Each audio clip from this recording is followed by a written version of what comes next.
What's going on, guys? JSGC here, and we are here for another Manchester City live watch along. Today we're going to be doing the live watch along of Manchester City's Premier League match, where we're going to be taking on Crystal Palace at the Etihad Stadium. Before I do crack on with this video though, make sure, like always, if you are enjoying the content, do leave a thumbs up. That would be much appreciated. We are already just 88 likes away from my goal of 100 likes, so excuse me, any help towards that would be much appreciated. Also, don't forget as well, social media links, you can find them in the description. If you want to go and follow me on my Twitter, Instagram and TikTok, email also in the description too if you want to hit me up for any sponsorships for any videos or any general business inquiries. Also, don't forget as well to leave your thoughts in the live chat, including where you're tuning in from around the world and also your score prediction for today. Just heading over to the chat. Boy Racer, thanks for tuning in, says we're going to smash Crystal Palace today. Let Love Lead, Triple L, saying right here. So thanks very much for tuning in. Much appreciated. Dalton as well, cheering on Manchester City. Much appreciated. Thanks for tuning in. Teddy going for a convincing 3-0 victory for Manchester City today. And done with you going for a 4-1 victory for Manchester City. So lots of optimism so far in the chat, which is what we like to see. Lots of positivity, of course. Manchester City winning back-to-back games in all competitions. Winning our last Premier League game away against Luton Town by 2-1. We managed to beat Red Star Belgrade in Belgrade by 3-2 with heavy rotation in place for Manchester City as well, and very much a first team feel about Manchester City today, and we will go through the teams in just one moment. Also, don't forget as well to subscribe to my channel. That would be much appreciated. We are very close now to 32,200 subscribers, so nearly less than 800 subs away from 33,000 subs, which if we could hit that, soon, that would be absolutely unreal. It's been a fantastic 2023 so far. It's Manchester City's penultimate game at the Etihad Stadium in 2023 as well. It's a Saturday 3 PM kickoff here, GMT in the United Kingdom. It does mean it is on the blackout here, which means we are going to have to be using the streams. And as always, when we have the 3 PM games and we're covering the live watch-alongs, they're always so much fun. And this stream is going to be no different as well. So we're going to go and have a look at the teams, and we're going to make some judgments from there, as team news is out for this game right now. So we're going to crack on with that. We are on to 16 likes now, 84 away from 100 likes. So thank you to everyone that has left a thumbs up at the moment. It is much appreciated. As I said, do subscribe and do get your score predictions in the live chat as well. You've got a few games taking place at 3 PM today. You've got 4 matches. You've got Bournemouth taking on Luton, Chelsea taking on Sheffield United, Manchester City taking on Crystal Palace, and also Newcastle United using Fulham. Are the 4 3 PM games taking place in the Premier League today. Later on this evening at 5:30 PM GMT, you do have Burnley taking on Everton. Big game down at the bottom of the league. There's already a few results in actually as well in the Women's Super League. You've had the North London derby. Spurs have managed to beat Arsenal by 1-0. You've also had the East Anglian derby in the Championship. That's finished 2-2 in a topsy-turvy match between Ipswich Town and Norwich City as well. Just having a look, see if there's been any more full-time results in England or in the UK anyway. We've had the Women's Scottish Premier League. Currently in the 35th minute, Aberdeen taking on Hibernian. Aberdeen 0, Hibernian 4 after 35 minutes, which is miraculous. You've also got an early game in Spain. Celta Vigo taking on Granada. Currently 1-0 Celta Vigo there in at the 79th minute. There's plenty of matches just kicking off in Germany as well. In Serie A, you've got Lecce taking on Frosinone. Currently 1-1 in the 37th minute as well. And the final game to speak about in the National League, you've had Gateshead taking on FC Halifax Town, where it's finished full-time, Gateshead 0, Halifax Town 2. So, on to the teams for this game. I'm going to start with our opponents first, Crystal Palace. They're lining up today with Dean Henderson returning back from injury in goal. Looks like they're going with a back five. Nathaniel Clyne's going to be going on the right-hand side with Joel Ward, Joachim Andersen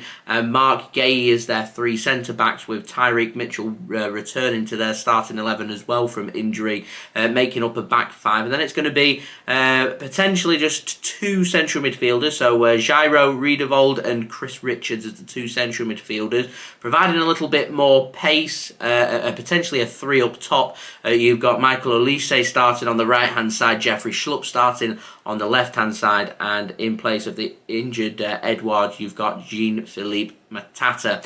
On the bench for Crystal Palace, you've got goalkeeper Remy Matthews. Also on the bench, you've got James Tompkins, Adaramola, Armadar, Eze, who returns from injury. You've also got Ozar, Ebiowe, Ola Adebomi, and Franca as well, led by manager, of course, Roy Hodgson, and captained by Joel Ward, starting as their centre-back today, so going with a 5-4-1 formation. So it very much looks like Crystal Palace are going to be doing that low defensive block. Yeah, it's going to be one of them games.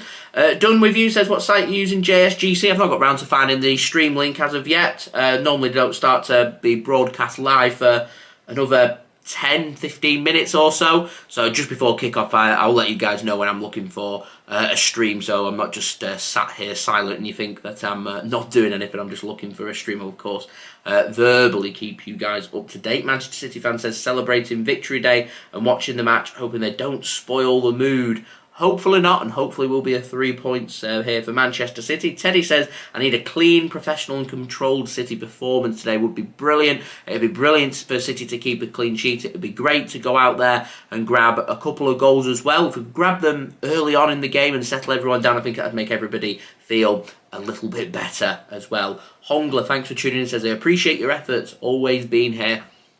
Salute to you. Thank you very much for your kind comment there. Much appreciated. Now moving on to the Manchester City starting 11. It looks like City going with a flat back four today. So we're starting with Ederson in goal. It looks like it's going to be Kyle Walker right back and Josko Gvardiol at left back, with centre-back pairing of Ruben Dias and Nathan Ake. I don't know if that's going to be Ruben Dias or Nathan Ake that's going to be given more freedom to push forward, or whether it's going to give Kyle Walker a little bit more freedom on the right hand side for Manchester City, something we've seen before. It can be a bit strange, it doesn't seem to work, so we'll see if it is a flat back four for City or not. City starting Rodri in midfield alongside Rico Lewis, and I suspect Phil Foden as well. Very interesting. Rico Lewis being given the nod here for Manchester City, whereas Johnstone's not given the nod. Johnstone's did start midweek. I don't really understand why we started Johnstone's midweek, gave him 90 minutes in a dead rubber game, yet you've got a big Premier League game at the weekend and then don't start John Stones.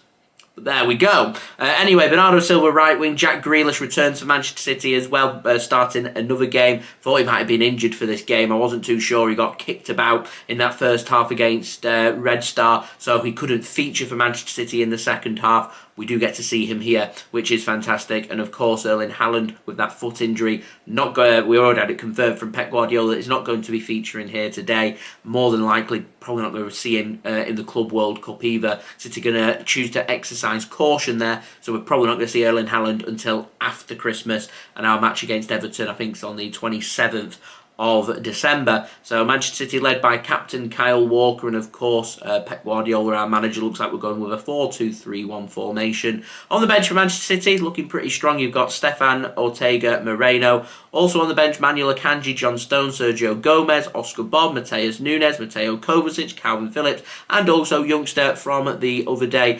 Mamadou Sissoko as well on the bench for Manchester City. Some big talking points there. Matheus Nunes, I was so impressed with him against Red Star. I would have started him as a reward, and City haven't started him there, and I'd like to have seen him start if I'm being honest. But there we go. Oscar Bobb as well. I was impressed with what I saw. And when you put in these dead rubber games, you put in good performances, I think you should be rewarded. So I really hope that we do get to see more of Matheus Nunes and Oscar Bobb today off the bench. Give them 30 minutes or so would be really good. And it'd be good to see them getting regular starts in our two matches in Saudi Arabia for the Club World Cup, whether that be in the final or the third, fourth playoff. I'm hoping it's going to be the final. I'm hoping Manchester City are going to win the Club World Cup for the first time ever. It's the first time we've ever featured in it, City will take it seriously. So hopefully a good opportunity there to see more of Oscar Bobb, more of Matheus Nunes. And I'm a little bit disappointed. Micah Hamilton, I was so impressed with him midweek that he's not in the squad. Pep Guardiola has confirmed that he isn't a first-team player. He's a second-team player. He's an EDS player. So first and foremost for his development, he's going to be an EDS player. But if Manchester City are happy to bring in a few of the EDS players into the first-team squad at any point this season, then Micah Hamilton will be part of that. He's not going to be part of the Manchester City first-team squad. But I do find it really surprising that Mamadou Sissoko is included in the Manchester City squad today, but Micah Hamilton isn't, considering both these players are considered in the Manchester City second team, in the elite development squad, in the EDS. So I don't know why that is, if I'm being completely honest. But yeah, there we go. They're the Manchester City starting 11 today. Based on the teams, I think I'm going to stick with what I said in my preview. I'm going to go with a 2-0 Manchester City victory today, and I'm sticking with the same goal scorers I went for, which is Julian Alvarez to score first for Manchester City and Bernardo Silva to score second. I'm going for 2 second-half goals for Manchester City and Crystal Palace to kind of frustrate City, so to speak. It can be quite a niggly little game, this, for City as well. We have come unstuck at the Etihad before against Crystal Palace, albeit over the last season or two it has been a good fixture for Manchester City, particularly at home. But yeah, it offers complications. Crystal Palace were looking pretty depleted heading into this squad. They've got a couple of first-team players returning back to their squad, so they're looking like they've got a little bit more strength in numbers in their squad, which will make them feel a lot better. Dean Henderson, of course, in goal. Tyreek Mitchell returning as well, having Eze on the bench will make them feel better as well. So there's a little bit more of that first team feel to Crystal Palace. I don't think this is going to be an easy game for Manchester City, but I do think we win this game. I'm going for a 2-0 victory for Manchester City. Dinos, thanks for tuning in. Going for a 3-1 victory today to Manchester City. So do get your score predictions in the live chat. Do get where you're tuning in from as well. Let's see who we've got in the room. That would be much appreciated as we now pass 20 likes, which is fantastic. Now just 78 likes away from 100 likes, so any help towards that would be much appreciated. Also, don't forget as well to subscribe if you are new around here. Press that red button, press the bell, and put your push notifications on. As we do have the countdown to kick off now, we've now got less than 14 minutes to go here for Manchester City taking on Crystal Palace at the Etihad Stadium, and hopefully we can pick up them 3 points, because it will be an important 3 points for City. Aston Villa, they're not playing today. Arsenal, they're not playing today. Liverpool, they're not playing today. Get all the pressure onto them tomorrow. A City win here today, and we go from 4th to 2nd. We overtake Villa. We knock them down from 3rd to 4th. We overtake Arsenal. We knock them down from 2nd to 3rd. We go into 2nd place, and we go just 1 point behind Liverpool as well. And that's not even mentioning that Manchester City aren't playing in the Premier League next weekend. So that means Manchester City are going to have a game in hand on everybody else. But the other teams are going to play their games, and if they win them games, are going to have the points, and in my opinion it's always better to have the points and the games in hand. So to me, City drop points today, considering Spurs won yesterday in their match at home, I think. Away from home against Nottingham Forest by 2-0. It means Manchester City under a little bit of pressure to try and win this game. If we can win this game, gives us clear daylight. We're guaranteed by the time we come back after the Club World Cup to be at least in the top 4 and hopefully within touching distance of first place. Win this game. Pressure goes on to Liverpool, pressure goes on to Arsenal. Let's not forget, next weekend they play each other. Big game at Anfield. If they could both drop points, could be very interesting. Arsenal playing tomorrow. Difficult game at home against Brighton. Never easy. Aston Villa away from home. They're not the greatest away from home. Got a sensational home form, but away from home can be a bit sceptical. Aston Villa, of course, coming back from an away match in the Europa League too. So not an easy match for them, travelling down to London, West London to be precise, and taking on Brentford away from home. And Liverpool have got a home match against Manchester United. I'm clutching onto it's a derby and anything can happen. I'll be very surprised if it's anything other than a convincing Liverpool win, though, for that tomorrow. We have to presume, though, Arsenal win their game, Villa win their game, and Liverpool win their game. And with that being said, that means Manchester City, we need to focus on ourselves and win them games, start getting a little run going, see if we can get back-to-back Premier League victories after dropping points in 4 consecutive games. We've got a pretty good December as far as I'm concerned. Everton away follows this in the Premier League. Sheffield United at home, 2 teams struggling down there. Same with Crystal Palace today at home as well. These are, to me, you have to be ruthless. You have to be have this mindset that these are 3 winnable games, 3 games that Manchester City should be winning. Win them 3 games, push on from there. Bit of a quiet January at the moment in terms of a little winter break in there. I think there's only 4 games scheduled in January, so it's not exactly demanding on Manchester City. There's no Champions League football in January. There's no League Cup football. City are already out of that as well, so you don't have to concern yourself about a fixture pile-up. You just need to focus on these games, make sure we're winning these games. Winning this game here today against Crystal Palace has to be the start of that as well. John, thanks very much for tuning in. Much appreciated. Thanks for tuning in. Teddy says, Pep likes to keep his players hungry. He does. I do also think that you should keep your players happy, and to keep our players happy, when they play well, they should be starting the next game for me. You earn your place into the squad. I'd like to have seen Oscar Bobb start in this game. I'd like to have seen Matheus Nunes start in this game. I thought there were 2 pretty standout players for that match against Red Star Belgrade.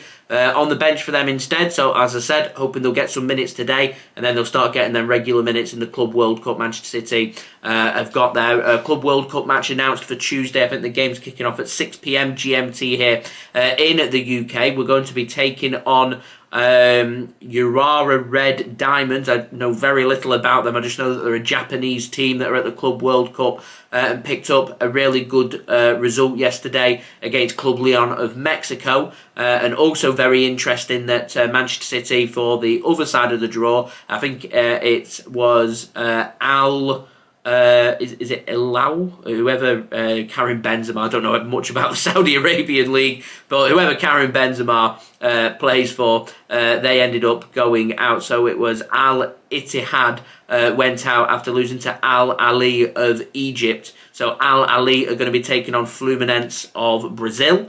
Winner of that will face Manchester City or Urawa Red Diamonds in the final. So there we go.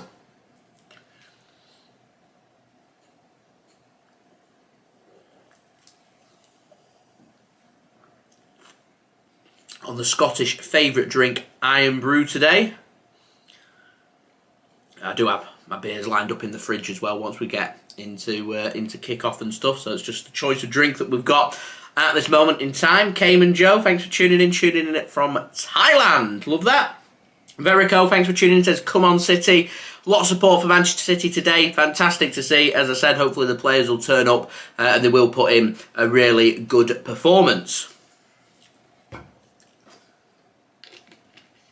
Right, I'm going to get my stream up now. So please bear with me.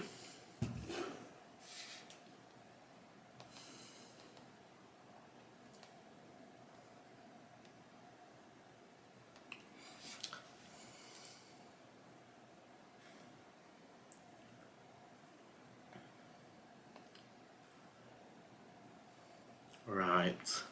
Hopefully that'll get sorted and we'll be good to go. As I said, there will be a little bit of a delay, of course. Using the streams, always going to be a little bit of a delay. As I said, it does add to the importance. So I think now's a good time to speak about the rules here of the channel. There isn't many rules, but the rules that we do have, please do keep it clean and no spoiling it for others. They're pretty much the 2 main rules.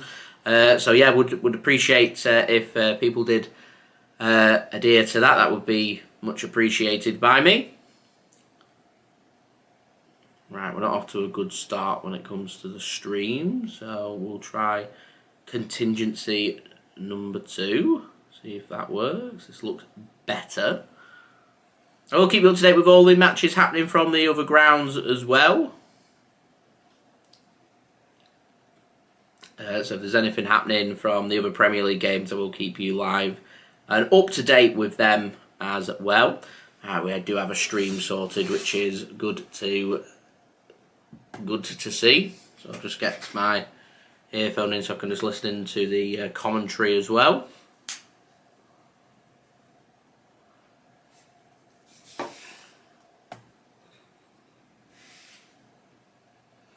There we go.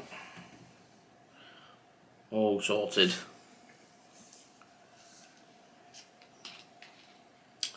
Done with you says, I was expecting to see Hamilton today. I think he offers more than Grealish. Interesting thought. I'd have thought we'd have seen him in the squad considering we put Sosuo in there. I'd like to have seen Mika Hamilton in there. I think he deserves to be in there from his impressive display midweek against Red Star Belgrade. But not to be. There we go.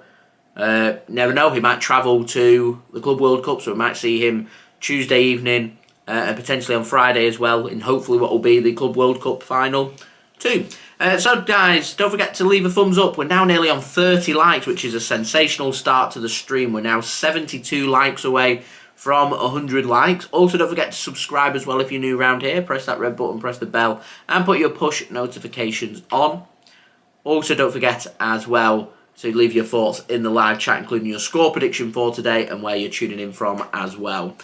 I'm not normally this early. 5 minutes to 3 PM and I've got my stream and everything all set up. I'm normally in a frantic rush, but hopefully this stream will stick out and it'll be good to go.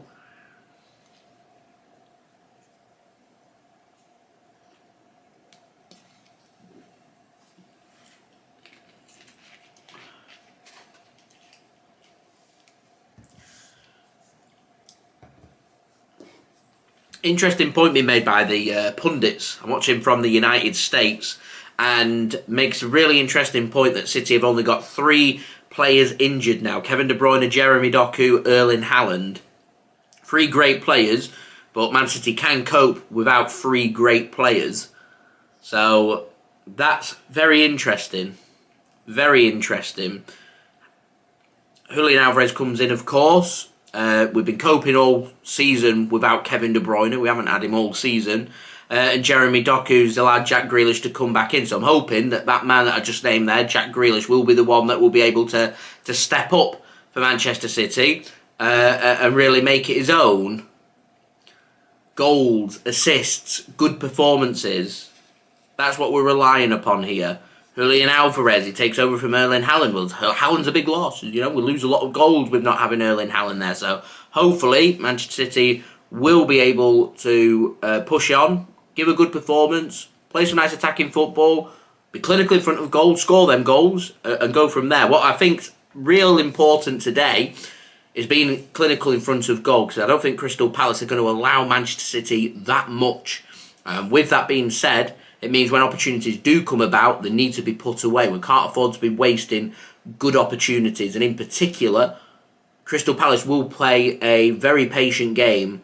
And if Manchester City don't have this game go their own way, as this game goes on, Crystal Palace will grow in confidence. So when we do get them opportunities, City need to be putting them into the back of the net as far as I'm concerned. If we can get a goal, first phase of the game, first 15 minutes, it'll ease everybody. It'll make everybody feel a lot better. And the sooner we get a 2-goal cushion, the better, in my opinion. And I think that's the aim that City have to be pushing for and looking for in this game, right from the off. I want to see City going for it rather than waiting for these opportunities. Longer this stays at 0-0, Crystal Palace will fancy themselves. So that's a situation we need to be avoiding. We also can't afford to go behind because you're just making life very difficult for ourselves. So hopefully we won't have any of that. It'll be a routine victory is what I'm hoping for. But with Manchester City this season, things just haven't been routine. Anything can happen. I'm hoping today, 3 points, that's all I care about. I don't care how we win. I just care about winning and getting them 3 points and moving on. Always look for a clean sheet. That would be brilliant. It's a bonus. It's a cherry on top. Score 2, 3, 4 goals as well. Brilliant for confidence. I'll take it. But I just want 3 points. Could be 1-0, could be 2-1, could be 3-2, could be an entertaining 4-3, could be 5-4, could be 5-0. I don't care. At the end of the day, I just want Man City to win this game and get them 3 points. Players then making their way out of the tunnel here. City being led by captain Kyle Walker. We have Hey Jude blasting out over the tannoy. Crystal Palace ready and waiting to go here as well. Phil Foden looking motivated and ready. Crystal Palace being led out by captain Joel Ward, starting as centre-back. It's 5-4-1 formation being used by Crystal Palace today.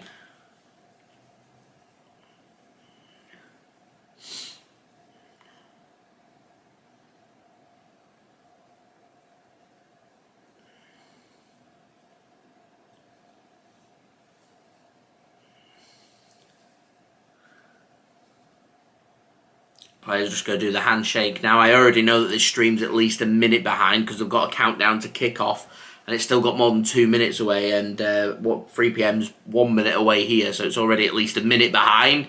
Nothing I can do about that in the blackout, I'm afraid, guys. So it is what it is. As I said, we do have a lot of fun in the meantime.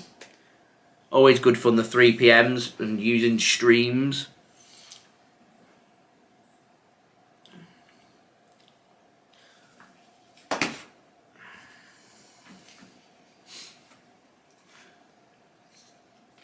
Manchester City today playing in their home kits, of course, their sky blue shirts.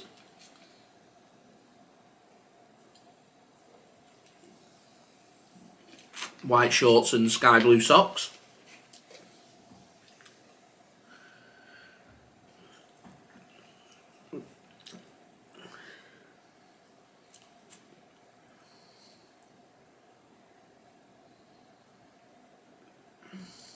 Love the positivity from Stephen. He says he reckons Alvarez, Foden, Grealish, Bernardo all on the score sheet for City today. Surely if we're scoring at least 4 goals, we're going to win this game.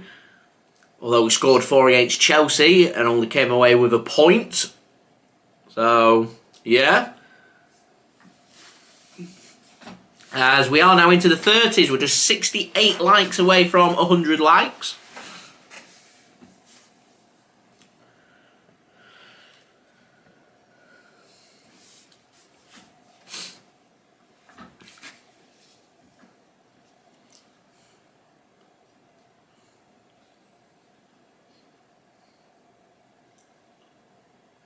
Still just waiting for kick-off here.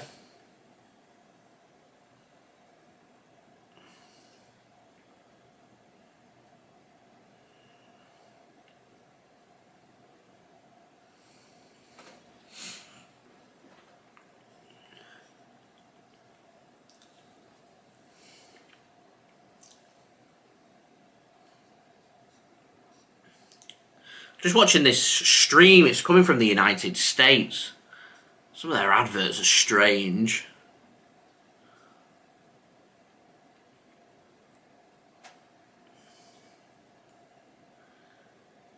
As we finally get to the Etihad and the match is said to get underway. Blue Moon blast out over the tannoy after having Hey Jude blasting out. City going to be attacking the south stand first half here.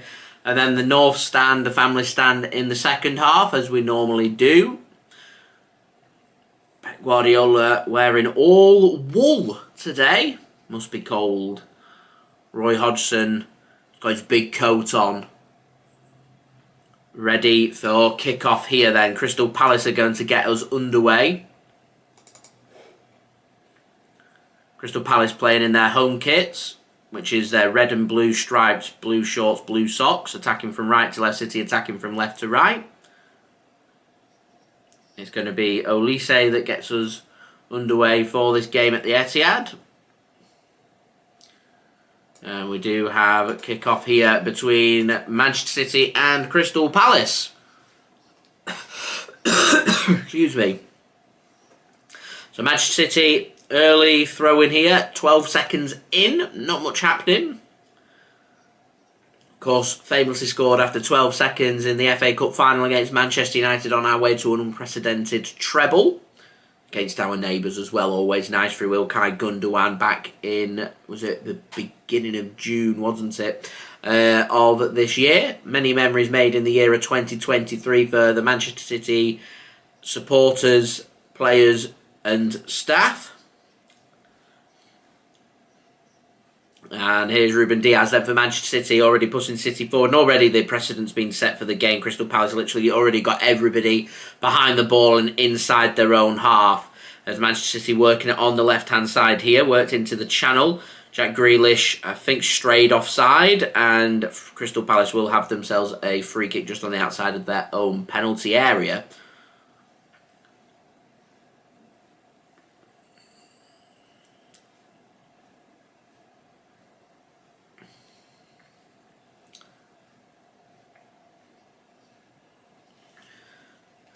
City then launch the ball long and launch the ball forward. Should be cut off this by Nathan Ake.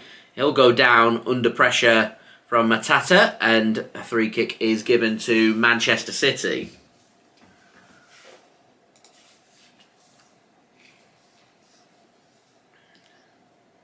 Manchester City want an early yellow card, asking the question for Matata, kicking the ball away. Crystal Palace time wasting after 1 minute? Is this a new low? Anyway, City managed to work the ball to the left-hand side to Gvardiol after Alvarez had dropped really deep there and almost came in from the striking position to defensive midfield to work the ball to the left. Here is Nathan Ake for Manchester City, gives the ball to Ruben Dias. He's got Jack Grealish in a little bit of space that isn't going to be used by Ruben Dias, as Luton Town, after just 3 minutes, have taken an early lead away against Bournemouth. That's a huge goal down at the bottom, and it does affect Crystal Palace. What is 1 point in the last 5 Premier League games, find themselves in 15th place and getting dragged into a relegation scrap. Luton starting to find their feet nicely in the Premier League. Everton have had that 10-point deduction, look full of life right now. Sheffield United, Burnley struggling a little bit. Anybody's getting... Mix in, thanks for tuning in, much appreciated.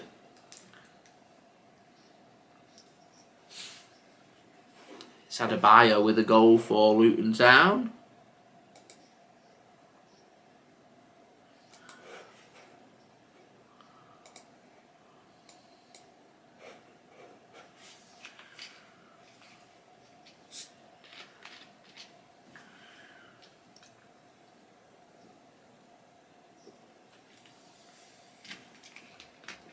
Rodri unhappy there. He just passes the ball out of play for a throw into Crystal Palace. It felt like he'd been fouled. Referee says no.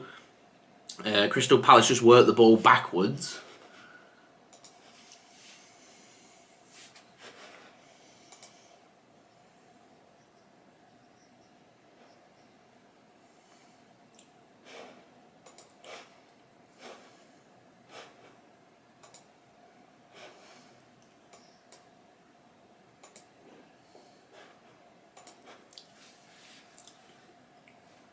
Here's Manchester City then coming forward.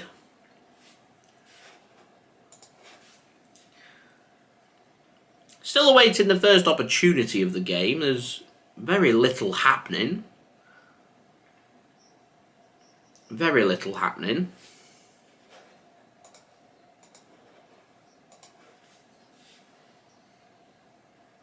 Worked to the left-hand side. Here's Bernardo Silva, the right-hand side. And that's a good ball in, and that's a header. That's a good save from Henderson. It's a really good ball into the box. Julian Alvarez it was with a flicked header. It's a really good save. I said nothing much had happened. It's a good ball into the box. It's a really good right hand onto it. Walker it was with a great ball in. It's a really good save.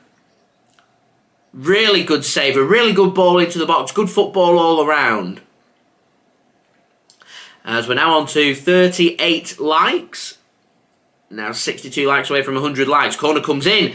And Rodri managed to get his foot onto it. And in the end, Crystal Palace can get it scrambled clear and out for another corner. I think it was Guehi that's managed to get that clear.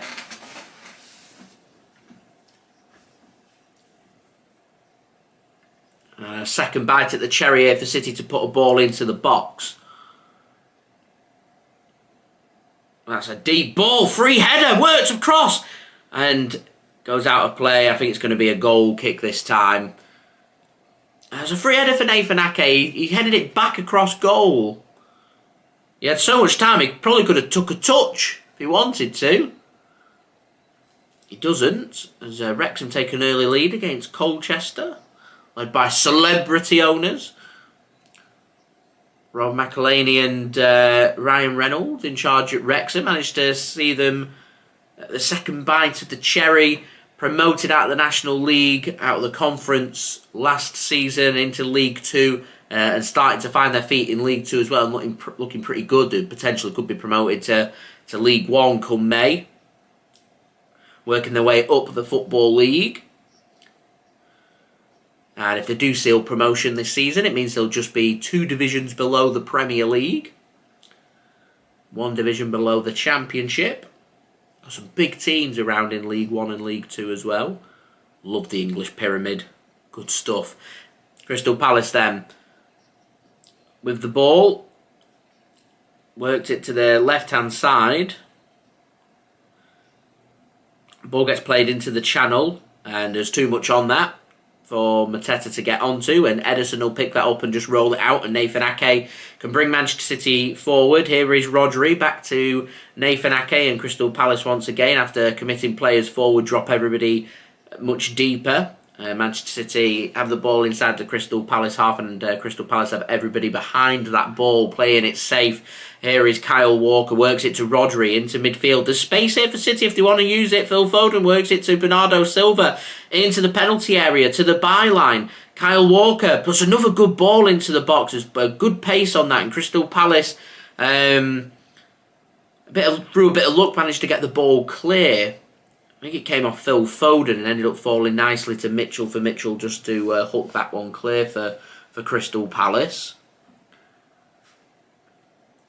As my stream just stops working, so I'll just quickly refresh that one. So it's been a pretty bright start for Manchester City. Julian Alvarez with the best opportunity so far. His flicked, glanced header well saved by Henderson.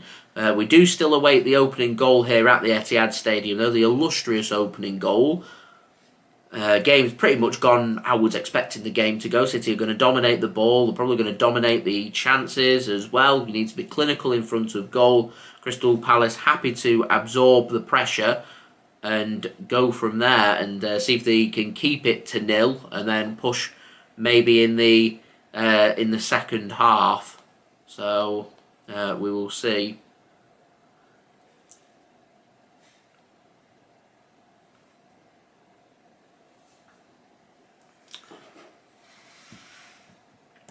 Anyway, we've got the stream back. Falls nicely here. And I think that was it Rodri with the effort? Sorry, Ruben Dias it was with the effort. I'm using a smaller screen. I've got really bad eyes. So I had to go, who's that? It's a good clean connection from Ruben Dias. Walker put a ball in initially. Takes a ricochet. Really good effort from Ruben Dias, but it is over the top of the crossbar. Not far away there from Ruben Dias, but doesn't go into the back of the net, and it remains 0-0 here at the Etihad after 10 minutes or so. Manchester City 0, Crystal Palace 0. Stockport County, they've taken the lead at home against Sutton. They're also doing very well in League 2 and bidding for promotion to League 1, just like Wrexham are. They're in an even better position than what Wrexham are, to be fair, Stockport. So they're looking like they could become a League 1 team next season.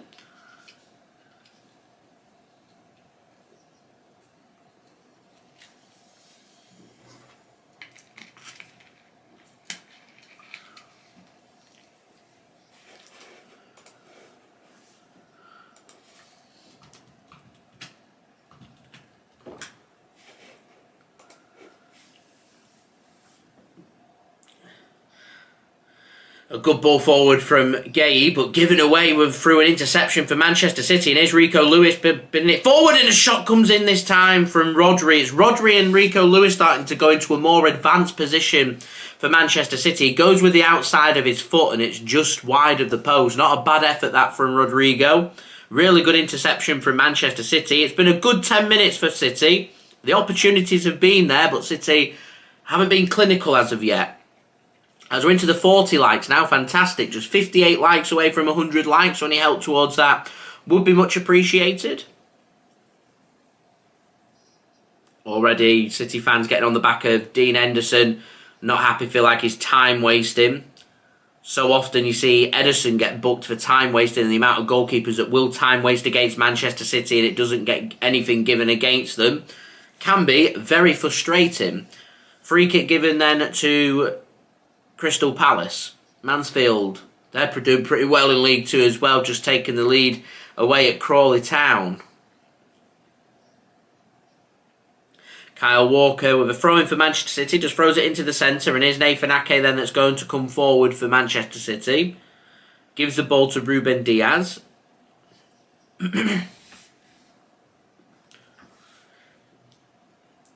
Eb, thanks for tuning in, says we've got this.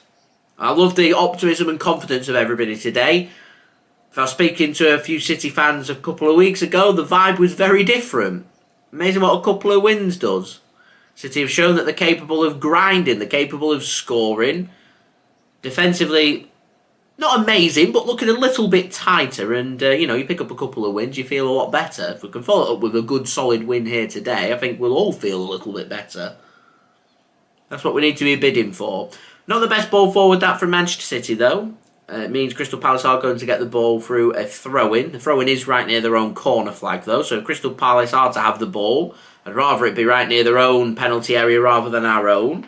Jack Grealish is in the team. No, not much City's plays happened down the left-hand side, so I've not really mentioned his name as of yet.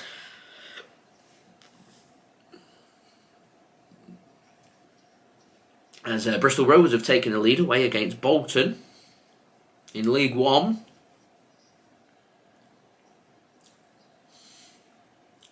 And here is Manchester City then, coming forward. Again, Crystal Palace just got everybody camped inside their own half. Ruben Dias drops a ball into the channel, picked up well by Julian Alvarez. Worked to the left-hand side. Here's Josko Gvardiol. Looks to try and work a ball back to Alvarez. It doesn't work, and Crystal Palace can intercept and come forward here. A heavier touch there from Olise means Manchester City can have the ball. Stockport doubled their lead, 2-0 up now after 12 minutes against Sutton. Here's Ruben Dias for Manchester City. Gives the ball to Nathan Ake. Jack Grealish back to Nathan Ake. Ruben Dias. City into the Crystal Palace half here. Rodri now back to Ruben Dias. A lot of the ball being played right through the centre of the park. Not the best ball forward from City, and Crystal Palace can surround that out, and keeper Henderson can pick that one up.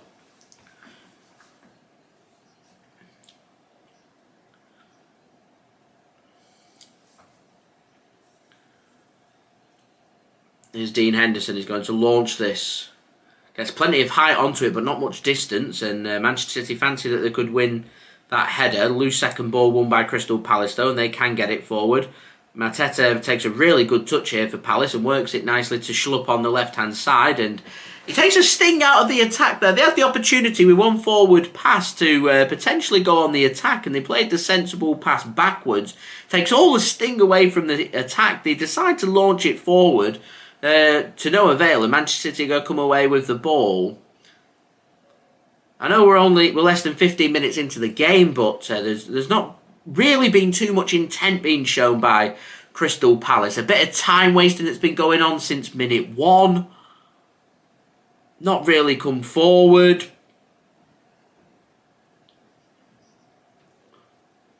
The clear plan is here that they're looking to frustrate Manchester City, as Hearts of Midlothian have taken the lead away at Celtic, north of the border in Scotland. Here's Rodri, works it to Jack Grealish. He finds Ruben Dias, or about 40 yards out from goal. Work to the right-hand side. Here's Bernardo Silva now. He's got the run of Rico Lewis. He uses him, pulls it back, and a shot comes in, and through a deflection, Palace didn't know anything about it. It goes wide. And that was a good opportunity for Manchester City. Maybe a little bit of luck involved there for Crystal Palace. And goes wide and out for a corner to Manchester City. As my stream stops working, so just please bear with me just 1 second.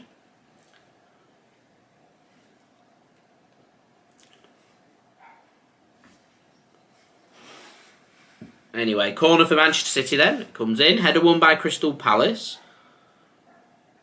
And Palace can get the foot onto it now and get it clear at the second opportunity. Throw in for Manchester City taken quickly by Phil Foden as Rotherham have taken the lead away from home at Plymouth. Not an easy trek that, is it? West Yorkshire to as far south as you can go here in England to Plymouth. So right at the bottom of the mouth of the country. Here's Kyle Walker, works it to Bernardo Silva. Works to the centre. Ruben Dias goes with a cross. Headed clear by Clyne. Nathan Ake manages to get a touch on the ball, but Crystal Palace are going to get this one clear. John says Dunfermline have a lovely stadium. I don't know anything about Dunfermline, so I couldn't comment. Here's Bernardo Silva. Oh, that's a lovely ball. Kyle Walker. Not the best ball into the box though, and headed clear. And once again, City showing the intent. Quick throw-ins, looking to get that pressure onto Crystal Palace. Here is Ruben Dias now. Bernardo Silva up against Mitchell once more. Work back into the centre. Here's Ruben Dias. Back to Bernardo Silva. He's got the run of Rico Lewis. Doesn't use him. Looks to try and chip one in. Headed clear by Crystal Palace. And they'll get a foot onto that and out for another throw-in to Manchester City. Ball boys have clearly been given an instruction to get that ball back in play ASAP. They've been rapid with it. Constant pressure from Manchester City. Bernardo Silva with a chipped ball on his weaker right foot into the box. Ward heads it clear. The ball's loose. Crystal Palace will get that clear. Rico Lewis wanted a handball there. It didn't look like there was anything in that. And that'll go out of play for a throw into Manchester City, which Ruben Dias is going to take and throws it back to Ederson.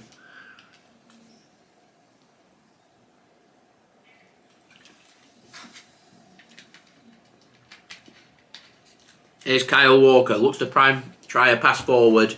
Not going to work.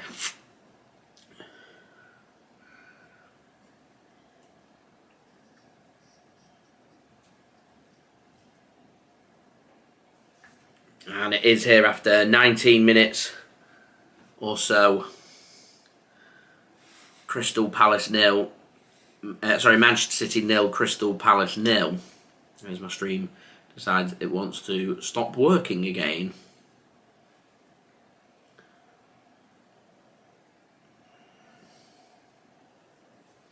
I think this might be the end of the stream as well.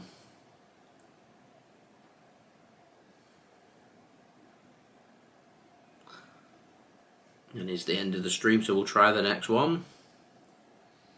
Which is a shame, so please bear with me 1 second while I get another stream sorted here.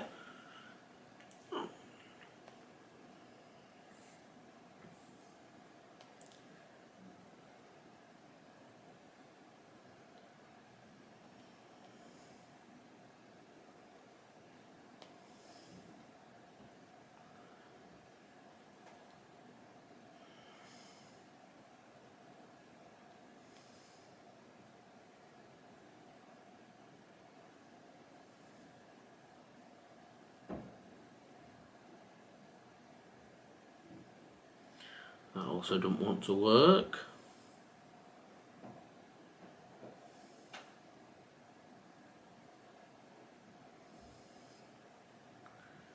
See if this one works any better.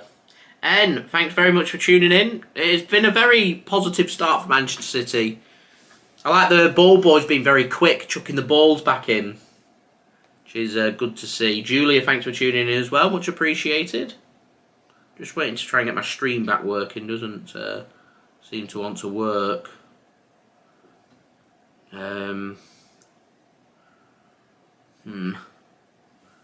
Stumped. Let's see. Hopefully this one might be good. And is good. And is back working. Crystal Palace with the ball. It's still 0-0, 21 minutes in.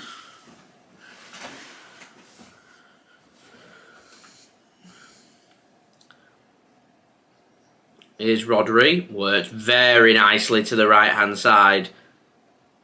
To Bernardo Silva now on the attack. Edge of the penalty area. Rico Lewis. Work to the left. And my stream decides to stop working again. Frustrating for JSGC this.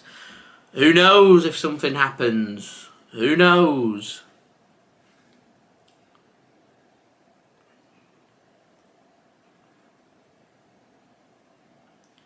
I mean, the quality of the picture is crystal clear. It just doesn't want to work.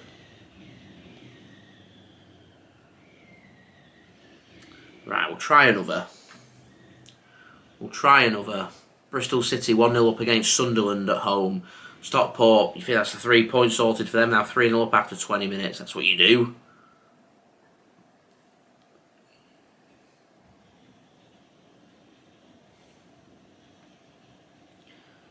One not working.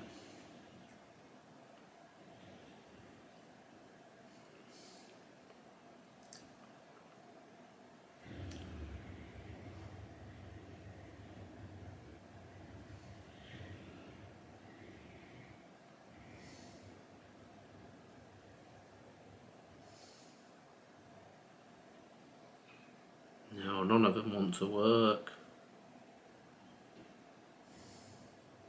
Not one of them.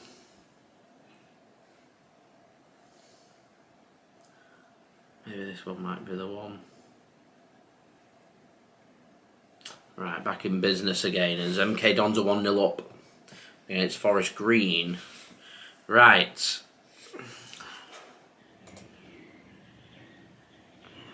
Time's looking okay. Andy, thanks for tuning in. They've just arrived up in Kirkby Moorside, North Yorkshire for a break. Like it? Enjoy your break. It's been a pretty positive start for City. We've just not found that opening goal as of yet. Crystal Palace going for the frustration tactic. City are playing some lovely quick stuff, trying to get that opportunity. There's got to be a level of patience for City, and surely there's the opening goal for Manchester City. It's Jack Grealish. Things you would absolutely love to see. It's a cracking finish from Jack Grealish into the bottom corner. And Manchester City, you have to be patient, but they lead here at the Etihad Stadium. I'm just going to wait to make sure that it is onside for Jack Grealish. There's been space for Manchester City for the opening 23 minutes. Been a couple of good opportunities not put away for City. Been a good save made earlier from Alvarez's header from Henderson. But that's a lovely tucked away finish. And Jack Grealish, rather than being right on the touchline, stretching the pitch, playing a little bit more of a central role, supporting the striker in the right place at the right time, tucks it into the back of the net. And it's as good as that. And Manchester City do lead here at the Etihad Stadium. The all-important opening goal. And who else but Jack Grealish. I think that's 3 goals in his last 4 games for Manchester City. And we love it. Andy says he's a good luck charm. Keep doing it more often then, Andy. Gary, mind the gap. I don't know if that's aimed at Manchester City or aimed at Manchester United. We will never know. There are many gaps everywhere. A lovely tucked away finish though for Jack Grealish. And I'm buzzing for him. Absolutely delighted for him. He's been put under so much pressure from Jeremy Doku that it takes a Doku injury for him to get a run of games. He gets them run of games. He gets them goals. He's doing something that he wasn't doing last season, and that's he always put in good performances. We were waiting for them goals and assists, and what's been a pretty slow start for Jack Grealish, all of a sudden now, 3 goals in 4 games, all comps. Things are looking positive for Jack Grealish, and it was a really good finish. There is a VAR check for offside. Still waiting for it to be complete.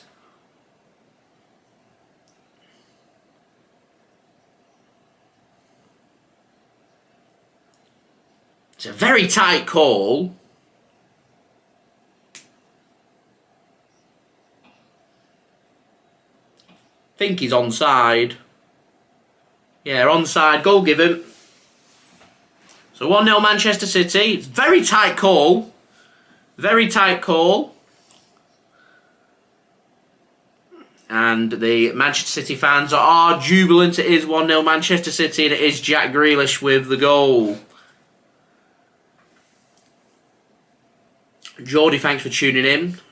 Says really wants Ederson to keep his clean sheet for his Fantasy Premier League. And I'm hoping that Manchester City are going to keep a clean sheet because we need a clean sheet. We've not had one in a while, so we could really do with one.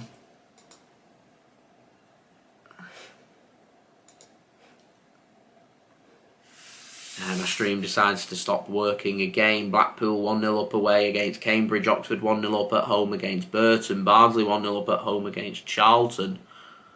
Plenty of goals in League One.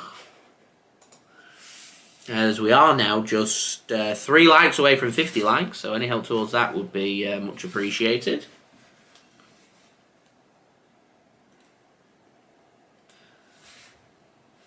And I think you're spot on there, Chambers. There is nothing like competition to keep you on top of your game.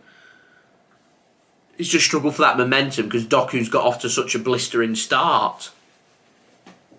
His injuries allowed Jack Grealish to come in and put in them good performances that he's been looking for and grabbing them goals. That to a point that if Jeremy Doku's fit after the Club World Cup and Jack Grealish continues his goal scoring form, that there's the potential that Jeremy Doku may not get back into the City team, or he may need to go on the right hand side rather than the left hand side.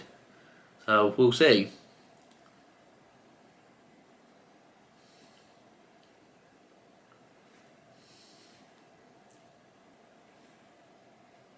So many adverts on this. There we go. So Manchester City, we need to keep pushing now. We need that killer second goal. That's a great ball. That's a great ball. Oh, it's a great save. It was Julian Alvarez. It was a lovely direct ball over the top. Sorry, I think it was Josko Gvardiol nearly grabbed his opening goal for Manchester City.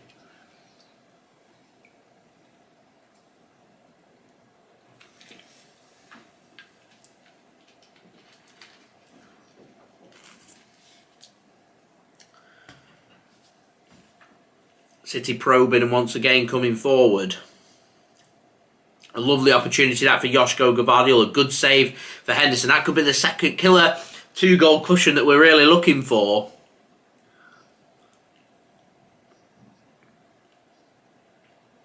And once again, my stream just stops working.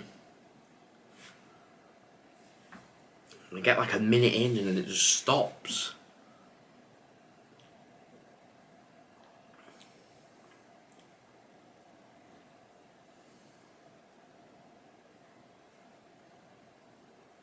As Preston have taken the lead, Mixon will be very happy with that.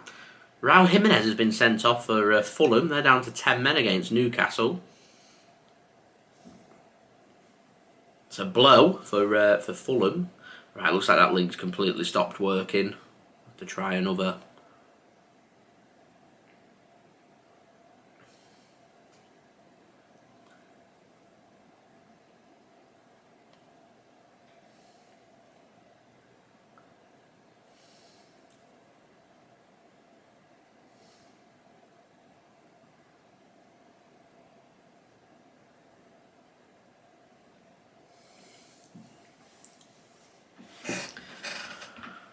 Right, see if this works. Hopefully it will. It's got a golden play button, so I like that. The creator, thanks for tuning in. It's going for a 3-0 victory for City today.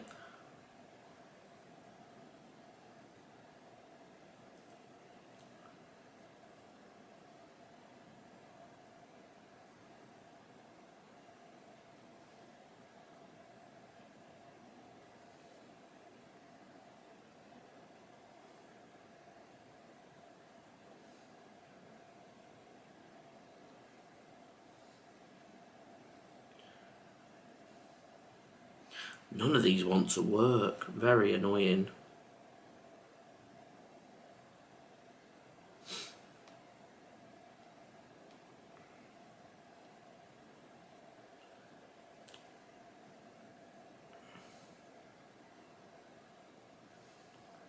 Hearts have taken a 2-goal lead now at Celtic Park. Wow.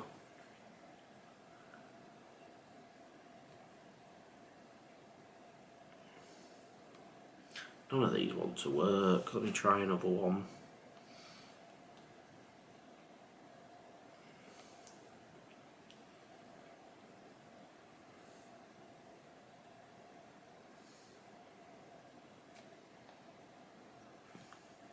See if this works any better.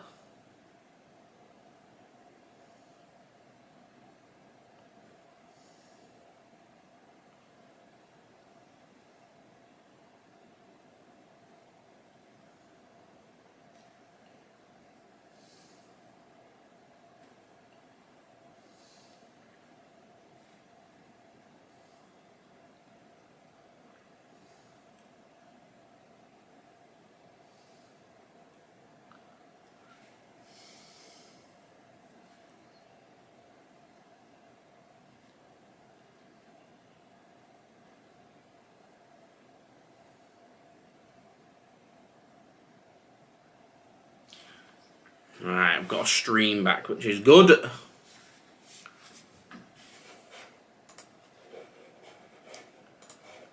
As Joel Ward comes off for Crystal Palace. Ozzo that comes on.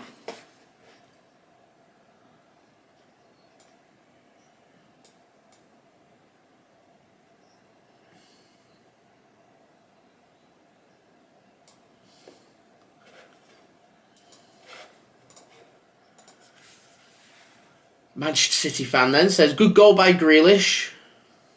But it was very tight. It was very, very tight for offside. Manchester City haven't really had this kind of energy since that Liverpool game. They look motivated, which is good to see.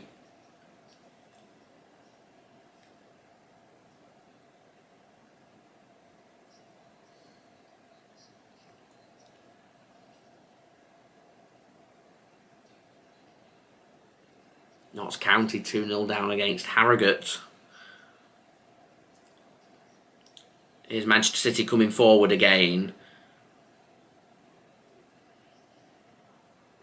Here's Josko Gvardiol, works it back to Nathan Ake. As Cambridge find an equaliser at home against Blackpool.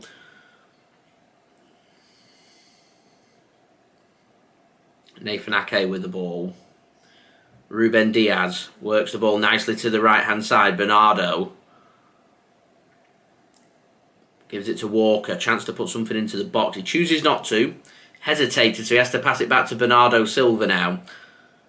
He's got half a yard. It goes into the box. Headed clear by Crystal Palace. Not the best ball in. And it falls nicely to Josko Gvardiol and into the side netting. Josko Gvardiol looks like he wants a goal today.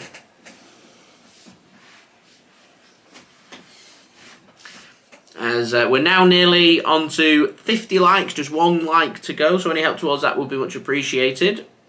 And do subscribe as well, if you are new around here. Corner given here to Manchester City. I think the keeper just got fingertips onto that. Work to Rico Lewis, has a shot and headed clear by Crystal Palace. And keeper weren't sure where that were going, just fists it clear. Hull City take the lead at home against Cardiff. Here's Kyle Walker to Phil Foden. Works it to Bernardo Silva now. Back to Kyle Walker. Drops it to the left-hand side. Worked nicely. Shot comes in from Kyle Walker. Good block from Crystal Palace. I think Jeffrey Schlupp it was that made the block. And because of that, it means now that Crystal Palace not only get the ball clear, but manage to get a control of the football too and possession.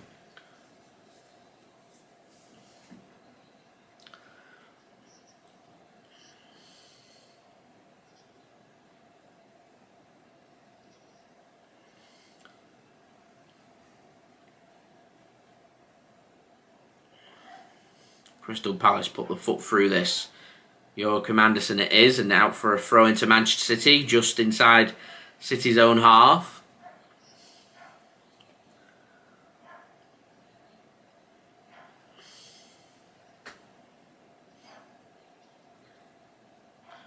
That's a good ball to Jack Grealish here on the left-hand side.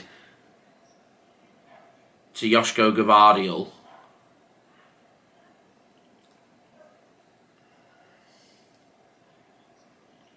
37 minutes in here at the Etihad. City lead for a 24th minute strike from Jack Grealish today. Leading against Crystal Palace. It's been all Manchester City first half. I don't think Crystal Palace have done anything. I don't think they've created anything. They had no shots. It's been very much all Manchester City, and it'd be good before half-time if we could get a killer 2-goal cushion. City coming forward again. Cross comes in. Good header away from Crystal Palace. QPR 1-0 up against Sheffield Wednesday. Big game down at the bottom of the Championship. QPR really finding their feet nicely after a very slow start. I think they replaced the manager and it seems to have done the trick there. Here's Kyle Walker for Manchester City to Ruben Dias. Space opens up. He could have a shot if he wanted to. He doesn't line it up though. Gives it to Kyle Walker instead. Now Bernardo Silva. Once again, Crystal Palace just got everybody camped inside their own half, very much behind the ball.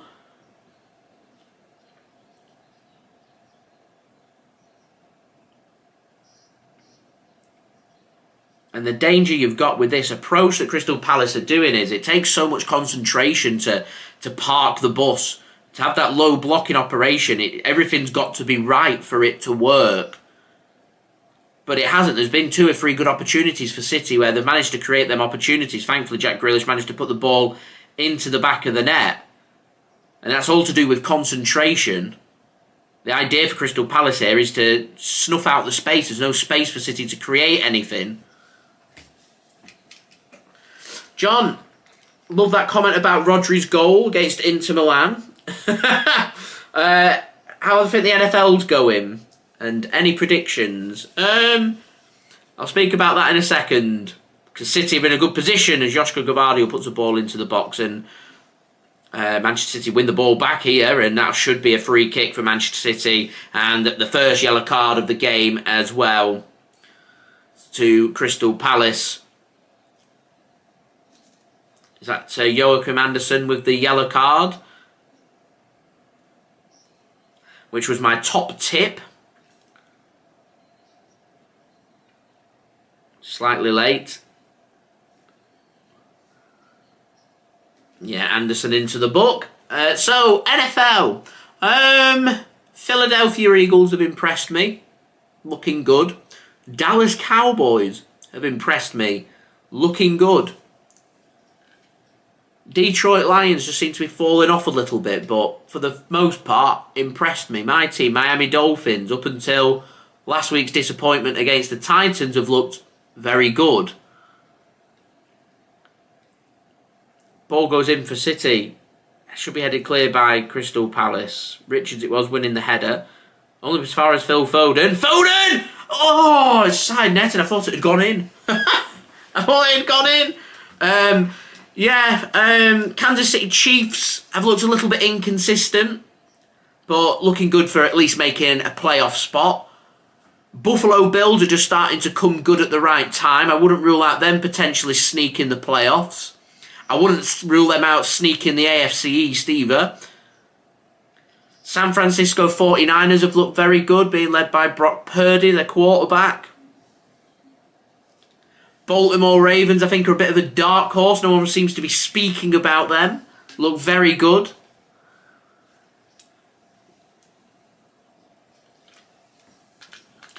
For my team, the Dolphins. If we'd beaten the Titans last week, they'd be very close to taking the AFC East. Hit some injuries.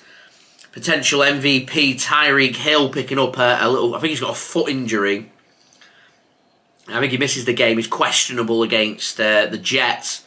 And the Dolphins have just been holding back their running game, ready for a big end to the season. They've got the Dallas Cowboys, the Baltimore Ravens, and the Buffalo Bills final 3 matches. But it's a must-win game this week at home against the Jets. Dolphins don't win that, and you know what the Dolphins have been like against any team that's good. They don't normally win them games. I just think it's so important the Dolphins... I still think they're going to make the playoffs. As Palace are in here, and that's a free kick, and Ederson's in bother. Yellow card for Ederson, so Ederson comes running out. Crystal Palace knock it beyond Ederson. Palace are furious and they want a red card for Ederson. I think Ederson had coverage. It's risky goalkeeping. Very risky goalkeeping. Is there... It's a heavy touch from Mateta. I think saves Ederson there. Huh. I know if this was at the other end, I'd be asking for a red card. I'd be seething. It's a very heavy touch.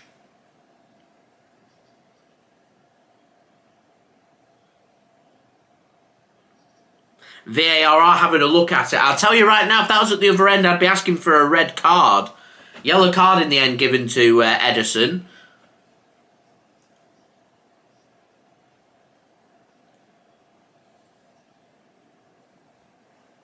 Divyam, thanks for tuning in. Says, feels like the Foden false 9 days a couple of seasons ago before we brought Haaland in.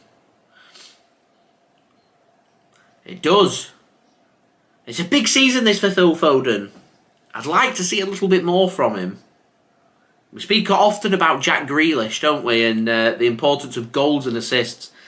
I think it's the same for Phil Foden. I want to see a little bit more from him, to be honest. Divyam, I do watch cricket. Pretty big cricket fan, to be fair. So yeah, I do. Super Bowl predictions. There's free kick here first.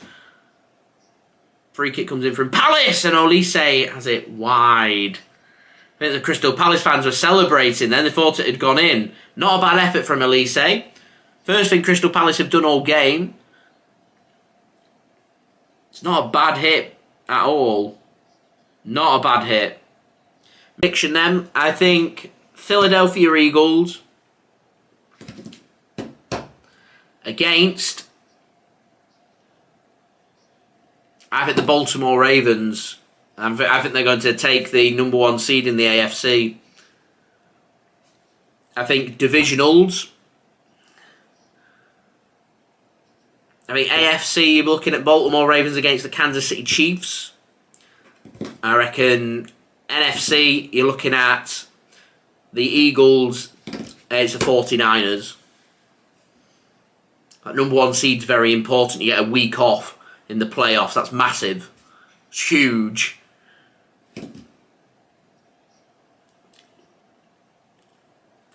I'm still pretty optimistic about the Dolphins. I think if we can just grind this week and beat the Jets, it near enough confirms a playoff spot.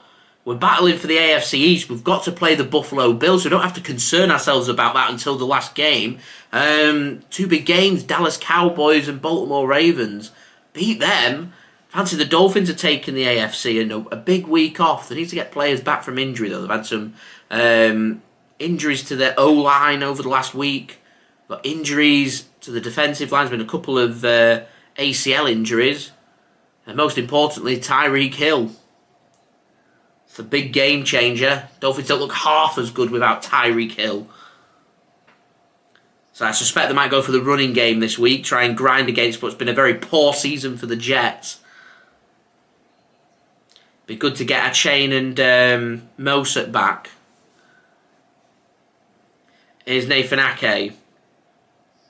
To Julian Alvarez. Bernardo Silva, can we kill this off? First of 5 minutes added on here in the first half. As Mixed will be very unhappy. Watford have just found themselves an equaliser just before half-time at Deepdale against Preston. My dad won't be very happy. He's a Bolton fan. They're 2-0 down and down to 10 men at home against Bristol Rovers. City, in the meantime, leading here by 1-0. I think Ederson, maybe. He's lucky to be on the pitch. Julie says, Kevin's longer hair making him look younger. He's growing it out. He's just started running again, which is good. I think he'll be back in training by January, and I think you might see Kevin De Bruyne back by the end of January for Manchester City.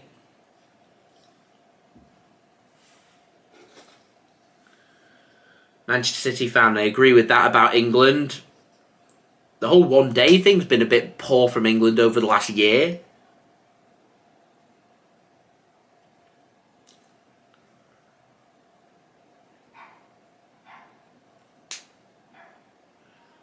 And I'm not going to disagree about the Dolphins having a pretty bad defence. The defence has been better this year than it has last year. The Dolphins like to play a very attacking game. They score a lot of points. Record win against the Denver Broncos, I think it was, a few weeks back. Was it the Broncos? I can't remember who it was against.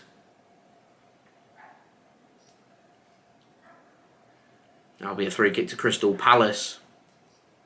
Yeah, the Dolphins like scoring points, but you're right about the defence. It isn't very good. The fact that against the Titans at the weekend on Monday night, 27-13 up.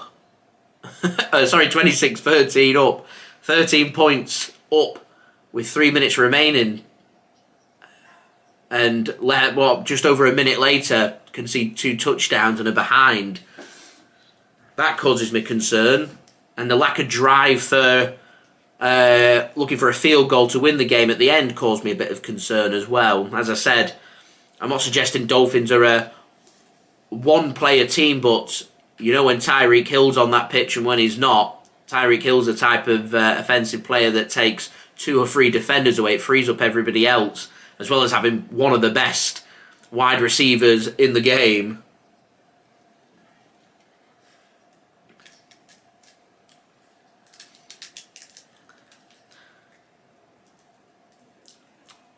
Corner comes in from Palace, headed clear by Manchester City. And you're spot on, it is all about the quarterback. You need a solid quarterback. You've got to have the good players as well. Cam Newton was speaking recently, made some very interesting and controversial points about quarterbacks and having game changers. And he said players like Tua Tagovailoa. He accused Prescott at the Dallas Cowboys. Who else did he name and shame? Brock Purdy at the San Francisco 49ers. Said, good quarterbacks, but not game changers. So you want the game changers, you need to be having a look at the likes of Patrick Mahomes.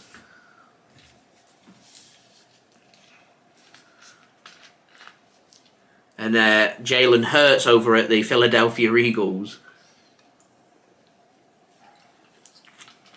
The Dolphins play a very good running game. They've got very quick offensive line. And they've got some injuries, so it don't look half as good.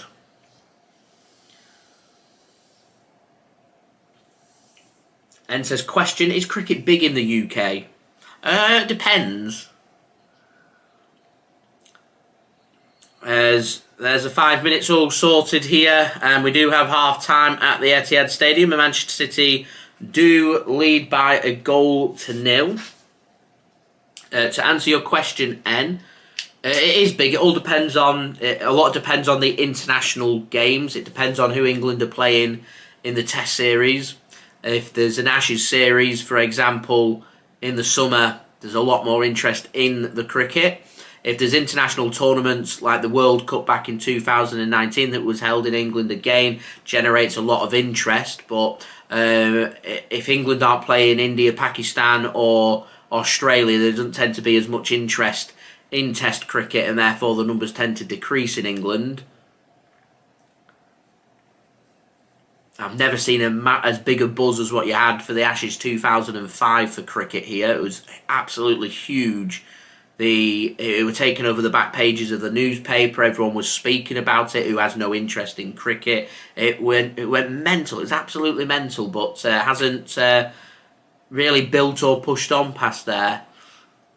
Obviously had the really good England side through the 2009 and 2013 Ashes series and picking up a first win in God knows how long down under. And then it's just been on a steady little decline, win the World Cup, which was great in 2019.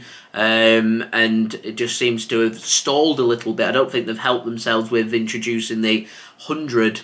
That you've got a little bit of a split in cricket here now. You have the T20 Blast, which is where you've got the established county cricket teams, and then you've got the franchise teams over here as well for the 100. That's popular amongst the neutrals, but upsets a lot of the traditional established cricket supporters. So there's a little bit of a split, and it's it doesn't help that England aren't really as good. It sounds really bad, but cricket over here depends on the quality that's on show. And if we aren't that good, the interest isn't really there. At the end of the day, I mean, cricket is going to take the back seat to sports like football. It's huge over here. Rugby union, that's bigger than cricket in my opinion. They're probably the main ones that we're looking at the Mo. Rugby League's very popular up north here as well. No problem, right. So yeah, Manchester City are leading here against Crystal Palace. It's been a good performance for Manchester City. They do need to be very wary. The last 5-10 minutes at the Etihad there, Crystal Palace were coming forward and they were causing City problems. In my opinion, I think Ederson's maybe lucky to be on the pitch. Need to be wary of these counter-attacks. That free kick from Olise, it wasn't far away at all. Crystal Palace was starting to get that momentum, and whilst it's great to get that opening goal and leading here, Manchester City do need to build on this 1-0 lead that they have in the second half. They need to continue with that energy. Mate, I'm not saying City's energy dropped off towards the latter parts of the first half, but they need to find that energy that was forcing Crystal Palace back, that was keeping them from really getting out of their own box, really. They were struggling to get any momentum going forward. They were offering nothing that were causing Manchester City any concern whatsoever. But it is only 1-0 and it only takes that one chance, that one opportunity, and Crystal Palace will get that opportunity. So we'd like to have the safety net of a second goal. And if we can find that next goal, I think Manchester City could push on here, maybe score 3 or 4 depending on where the hunger and desire is. But at the moment, I'm not concerned. We're 1-0 up. It's been a good performance as a whole. There's still room for improvement. We're not at our scintillating best that we saw from the end parts of last season, but we are one of them teams that, as the season goes on, I feel like Man City get into their stride more. The motivation starts to come back. The hunger and desire comes back to the team, and they're able to really push from there. So at the moment, we're just in what I like to call the nitty-gritty part of the season. They need to make sure that they come away here with the 3 points is the important thing here. But as it is, we're 1-0 up. We need to build on that and see if we can get that killer second goal. And if we can, happy days. Good to go from there. I have said in the before this game, sometimes you don't have to go on and score them second and third goals to be able to kill games off. Sometimes you do just have to have that ability to score one goal and see a game out. But Crystal Palace struggling a little bit with injuries, struggling with form. The 1-0 behind here against the champions of England. I'd like Manchester City to go out there second half and really put on a show and try and score 3 or 4 goals. Really lay the gauntlet down to Aston Villa, to Arsenal, to say, you know what, we've had some bad results recently, but we're Manchester City. We've won our last couple of Premier League games, and we're here now to really get our season back on track, and we're really looking to push from there. So some half-time scores in the Premier League in the 3 p.m. You've got Bournemouth taking on Luton. Luton 1-0 up away from home. That would be a massive result if they hold on to a big 3 points there down at the bottom of the Premier League. Chelsea 0, Sheffield United 0. Can't imagine Chelsea would be too happy about that, taking on Sheffield United, who have, again, really struggled so far in the Premier League, and at Stamford Bridge as well. Sheffield United, I think, will be very, very happy right now. Manchester City 1-0 up here against Crystal Palace. And looking good, and hopefully, as I said, we can push that forward in the second half and go on to claim them 3 points. And you've got Newcastle United taking on Fulham, currently 0-0, with Fulham down to 10 men with Raul Jimenez, who just started to find his form nicely, seeing red, and he's been sent off for Fulham. So Fulham, I imagine, will just try and see that game out and hope that they can come away with a 0-0 and come away with a good point from St James's Park. In the evening kickoff, you have got Burnley taking on Everton, another big game at the bottom of the Premier League. Now in the Women's Super League, you've got Spurs taking on Arsenal. It's finished. Spurs have won 1-0 at home against Arsenal. In the Championship, you had the East Anglian Derby finished 2-2 between Ipswich and Norwich City down at Portman Road. You've got some half-time scores in the Championship. I'm just going to whiz right through these guys. Bristol City 1, Sunderland 0, Hull 1, Cardiff 0, Leeds 0, Coventry 0, Millwall 0, Huddersfield 0, Plymouth 1, Rotherham 1, Preston 1, Watford 1, Sheffield Wednesday 0, QPR 1, Southampton 1, Blackburn 0, and Swansea City 0,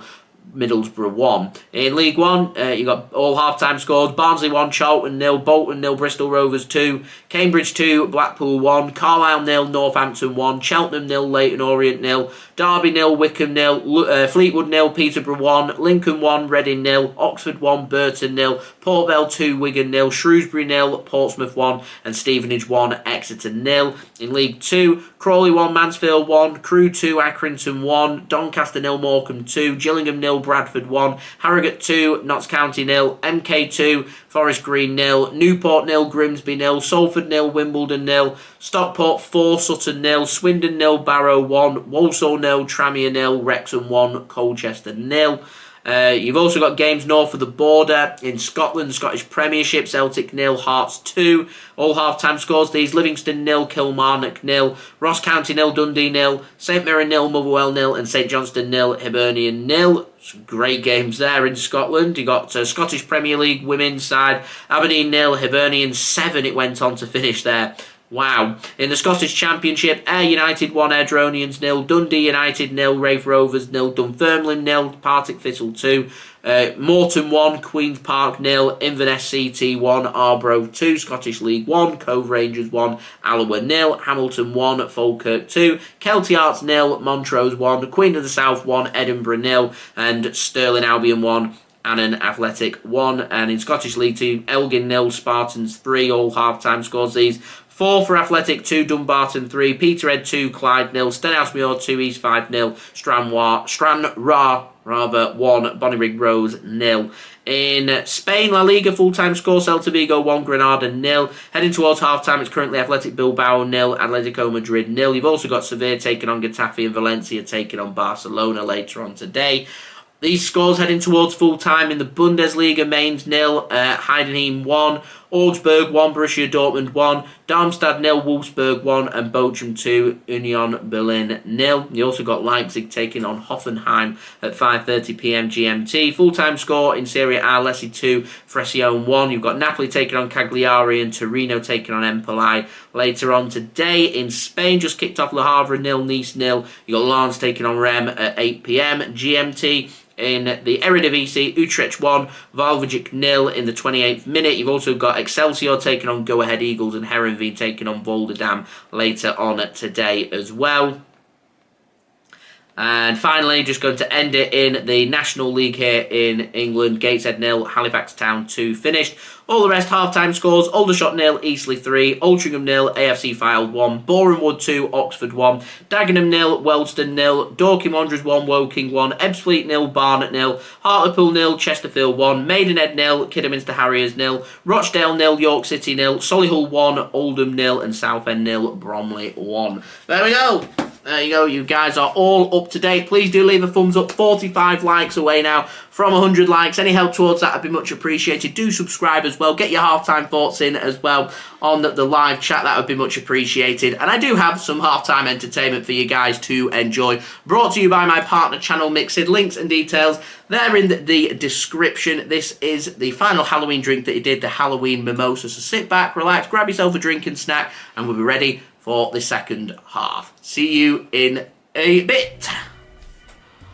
Happy Halloween and welcome back to the Mixing channel. So we're going to do this one more time, the last Halloween cocktail for the year, and it's been a blast. So for today's Halloween cocktail, it is the Halloween Mimosa. So with a mimosa, of course, it's served in a champagne flute. And of course with mimosa, it is champagne, but with it being Halloween, a little bit of a Halloween twist of blood, I think. But I'm just joking there, because it's just homemade grenadine mixed in with champagne, as I will show you guys how to make this classic but very simple Halloween cocktail, the Halloween Mimosa, everyone. Happy Halloween.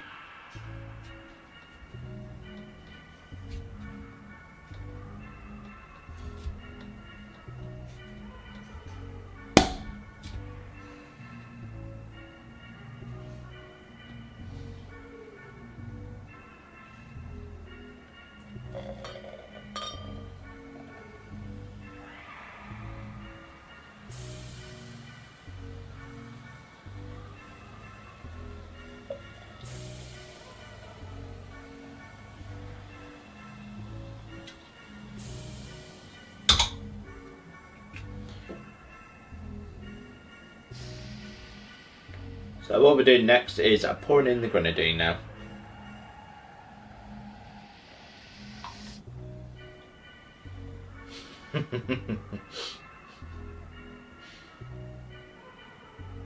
Beautiful.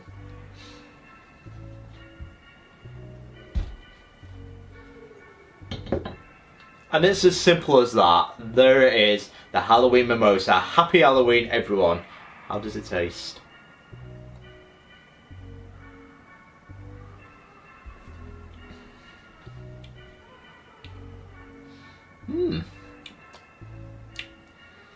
Can't say I've ever had champagne and grenadine together before, but it works. So with the champagne, you've got the bubbles, especially with being at Moe, so we've got the better class of champagne.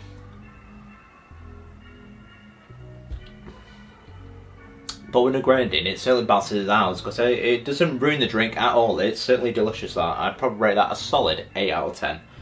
Because it's nice and effective. If you want to get the party started, make a Halloween mimosa. It's absolutely simple to make. It's just simple as that. Grenadine, can have a little bit of fun how you want to decorate it. Because you can serve it in a syringe as well if you wish to just insert your grenadine into the champagne like that. But I've gone for a little potion glass. So happy Halloween, everyone. That has been the Halloween mimosa. But if you're new around here, guys, don't forget to like and subscribe to Mix Sid for more cocktails like this, as I will be returning to the normal cocktail ideas. So from next week, we will be returning back to the classics or any new cocktails like that. So we'll be going back to that. So I'm probably thinking more of Alchemist, trying to view the cocktails in their recipe book. So I might do that throughout November. If you do have any cocktail ideas, just let me know in the comments below. So I'm happy to oblige. Or if there's any weird and quirky, or if there's any weird or wonderful ideas that you want me to try, or any challenges. Because I've still not got my hands, can't say enough on Malort, as that's something I'm trying to do. I've not got my hands on that yet. Of the English guy versus Malort, that's not happened yet. Still struggling to get in this country in the UK. So if there is any American friends watching this, how do I get Jepson's Malort to the UK? Just let me know in the comments below. I'm intrigued. I want to try it. Heard bad things, and it's certainly right up my street of a challenge. But I've been Mixed. This has been a Halloween mimosa. Happy Halloween.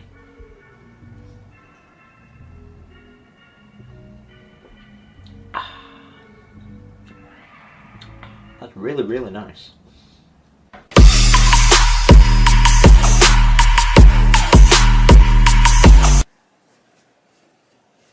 I made it back.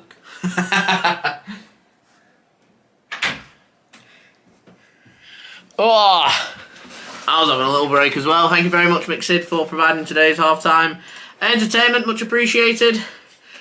Do go and check him out. Links and details, they are in the description.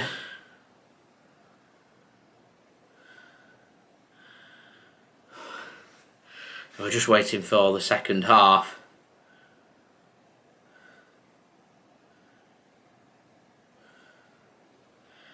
Right, see if the second half is underway here now.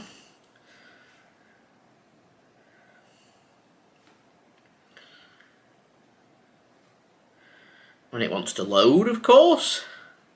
There we go. Second half is ready and set. Phil Foden stood over the ball, ready to get us underway here for the second half.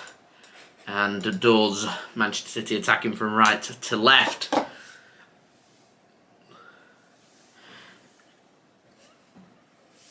Palace attacking from left to right.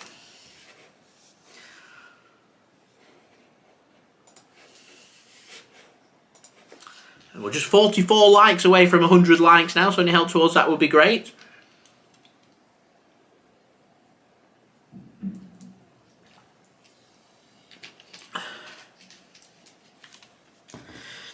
Here's City then coming forward. As I said, we could just keep pushing, get that killer second goal. I'll be absolutely delighted.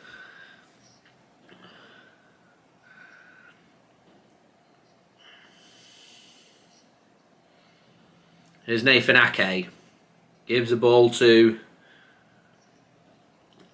Josko Gvardiol.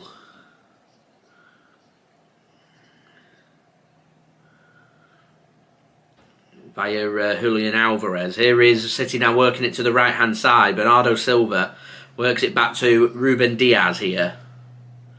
It's got the support of Rodri. 46 minutes in, just pings it across to the right-hand side, and Josko Gvardiol takes a heavier touch, nearly got intercepted, but does well to work a pass to the centre. Nathan Ake once again just gives it to the left-hand side. As Mixed will be very unhappy now with Watford taking the lead against Preston North End. Here's Bernardo. Works it to Ruben Dias. And City just forced back here. Crystal Palace haven't touched the ball in 2 minutes now. Here's Ederson. Gives the ball to Kyle Walker once more. Manchester City does seem to have moved their defensive line further forward here.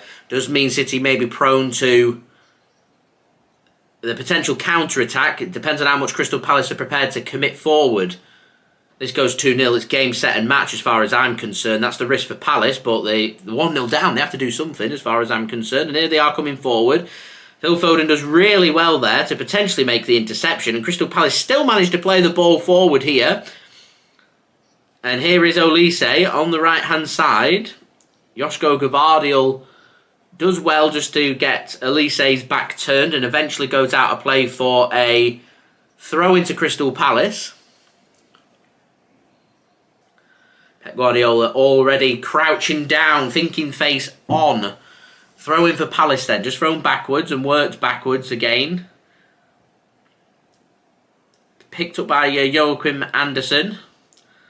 And pumped forward towards Olise. Josko Gvardiol just gets his head onto that. And Ederson will collect. And Manchester City will have the ball back here. 48 minutes in. 1-0 Manchester City lead here at the Etihad Stadium.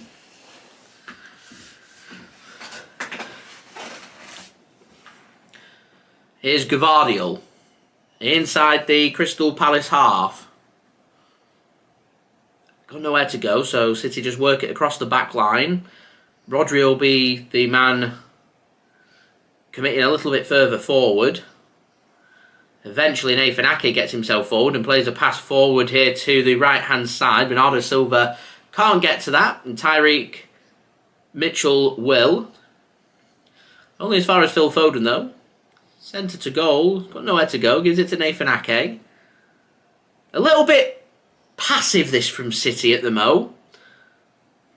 Probing with no real intent, as we're now 41 likes away from 100 likes. Any help towards that would be much appreciated. Do subscribe if you are new around here as well. Manchester City fan says we need a minimum of 2 goals to win this game, he reckons. Darkest Night, thanks for tuning in, says winning is winning. At the end of the day, all I care about is 3 points. I don't really care how they come about. Just get them 3 points.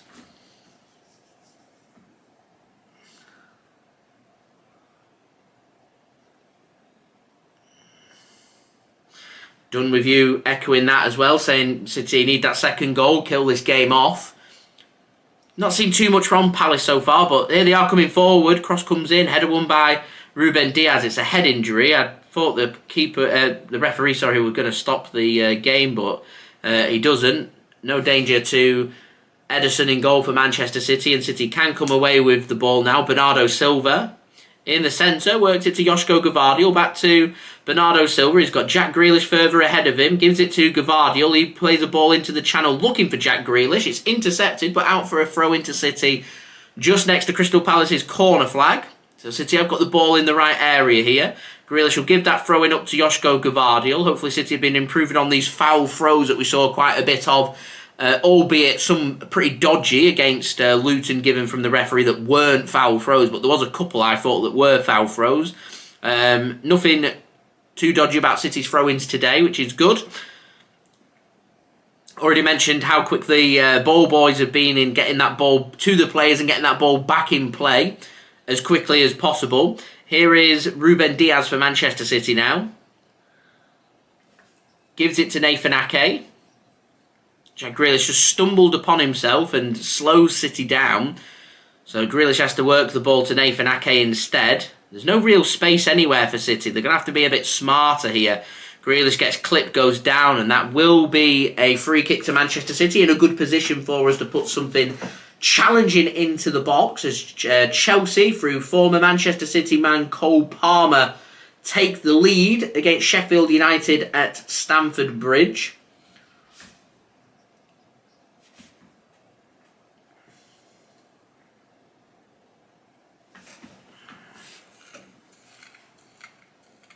Fernandinho in attendance today in the stands,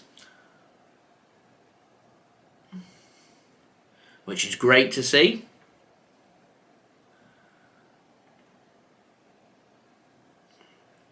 So free kick to the left-hand side. It's a crossing position more than a shooting position. It's Julian Alvarez and Bernardo Silva stood over this. I feel like this should suit a right footer rather than the left.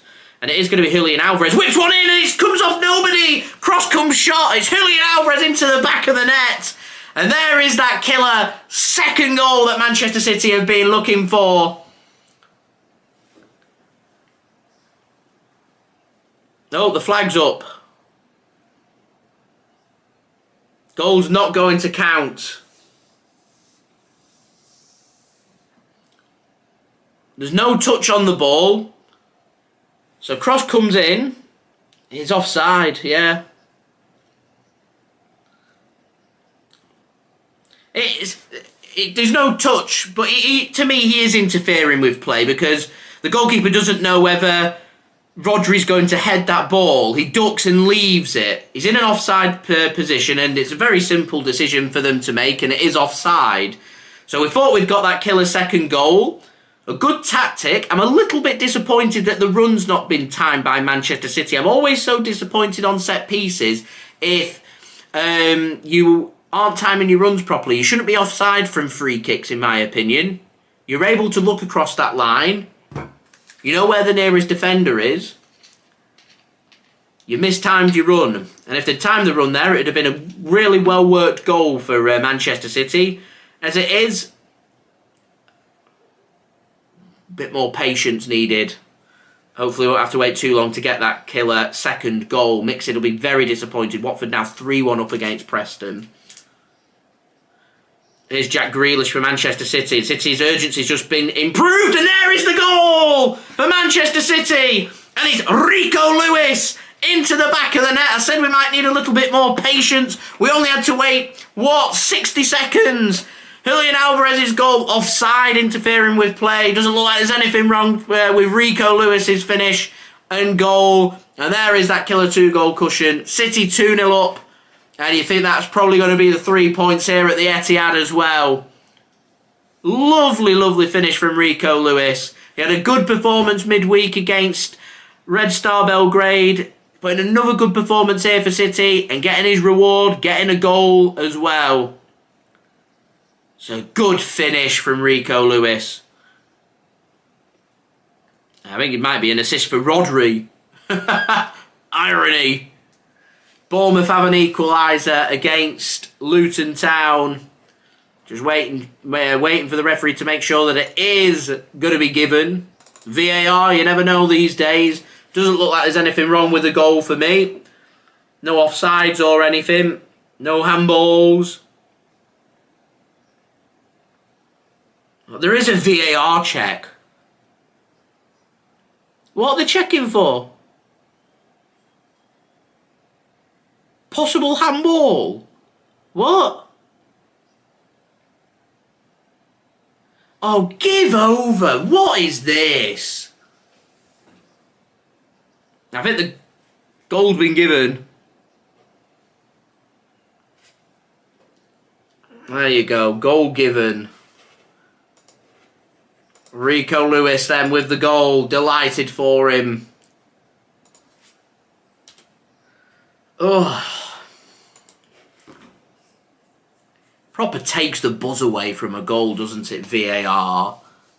Gets to a point where you're more relieved that you've got the goal that you've earned.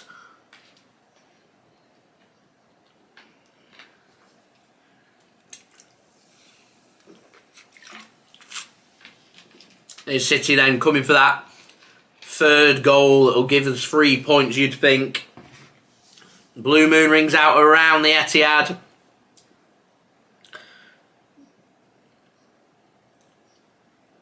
The City fans respond in positive fashion to City now going 2-0 up.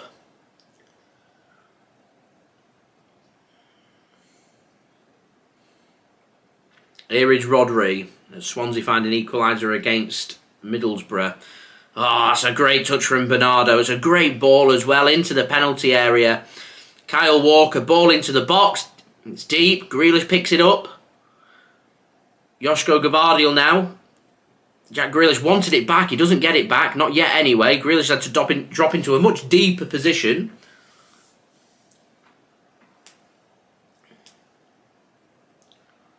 Leeds United 1-0 up against Coventry. Here's Rodri. Gives the ball to Bernardo Silva. It's a good run from Bernardo, and he does well and gets a corner for Manchester City as well. It's good stuff. It's been a good performance this from City. If we could just get that third goal, seals the deal. Start making the changes. Start thinking about Saudi Arabia. Start thinking about the Club World Cup. Start thinking about adding another trophy to the City trophy cabinet. A trophy that we've not had before. The job's nearly done. There's a little bit more to do. Corner for City could come now. It's headed by Josko Gvardiol, and Henderson clutches the ball gratefully with two hands.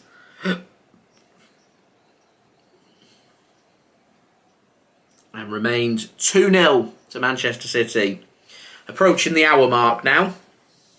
And we're now on to 40 likes. And we're closing in on 100 likes, so any help towards that would be great. Do subscribe as well if you're new around here. Crystal Palace launched the ball forward and long. Oh, it's not the best of challenges, that, from Josko Gvardiol, and he could go into the book for that. So Olise that goes down.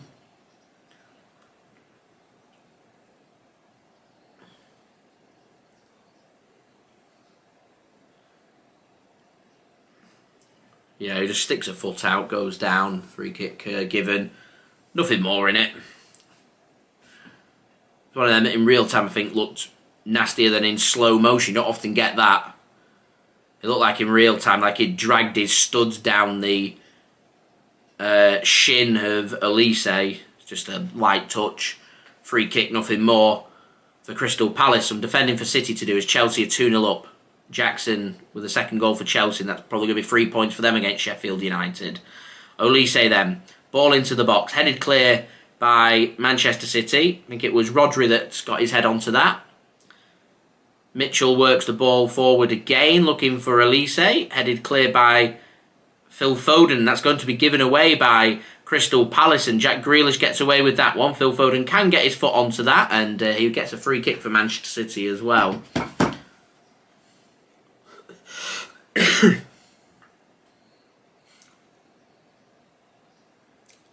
And City can just try and take away this Crystal Palace momentum.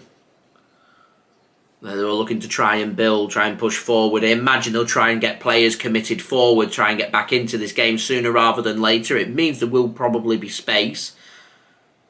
And if that's the case, I think Manchester City just need to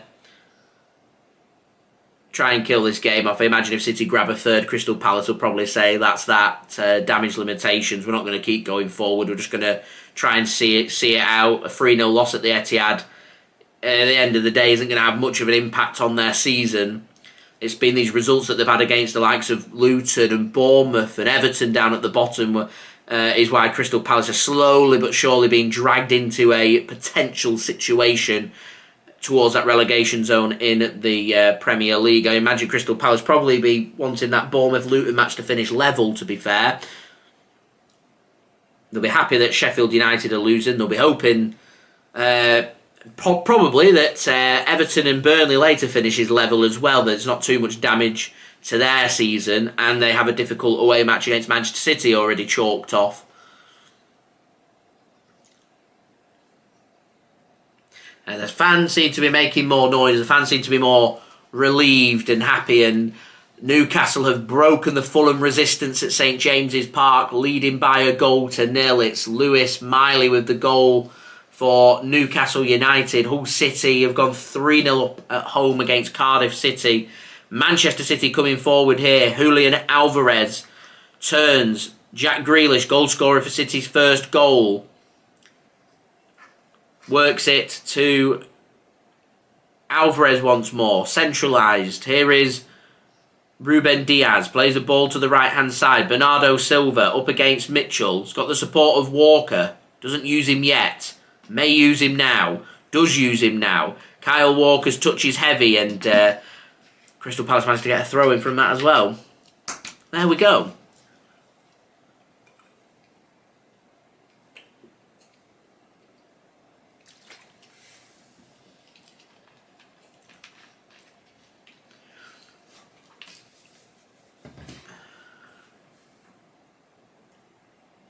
Palace send the ball long.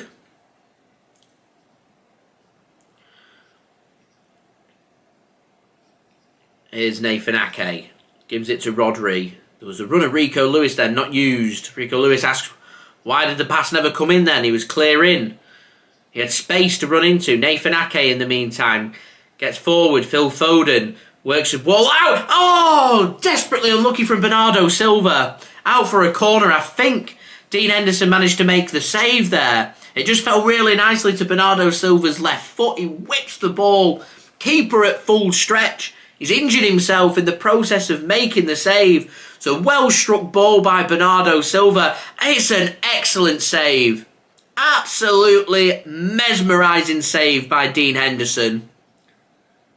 It's a fantastic strike from Bernardo Silva, and it's equally a fantastic save from the keeper. Dean Henderson gets a bit of treatment.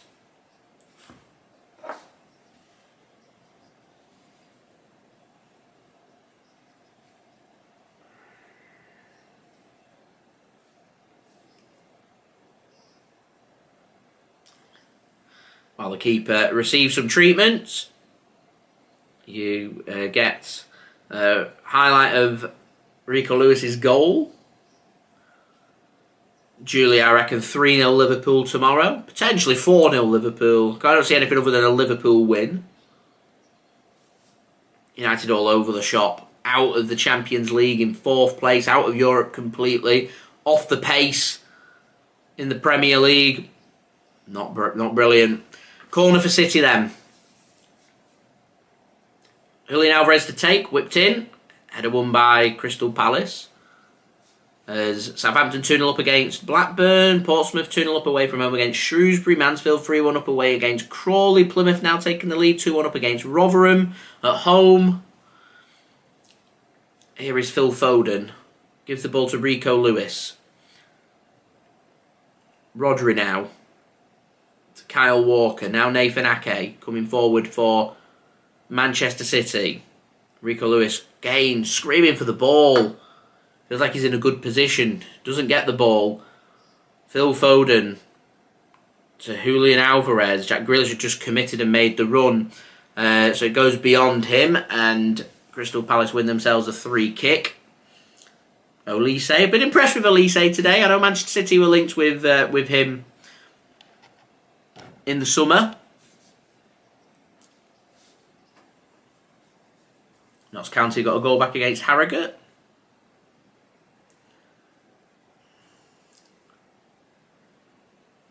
Here's Crystal Palace coming forward once more. Can they get back into the game? Coventry found an equaliser at Ellen Road against Leeds. Here's Palace coming forward into a good position. He could have gone with an early ball across there. In a bit more of a difficult position here, Olise. Just goes to the byline and in the end surrounded out. Rodri does really well and City can find the interception.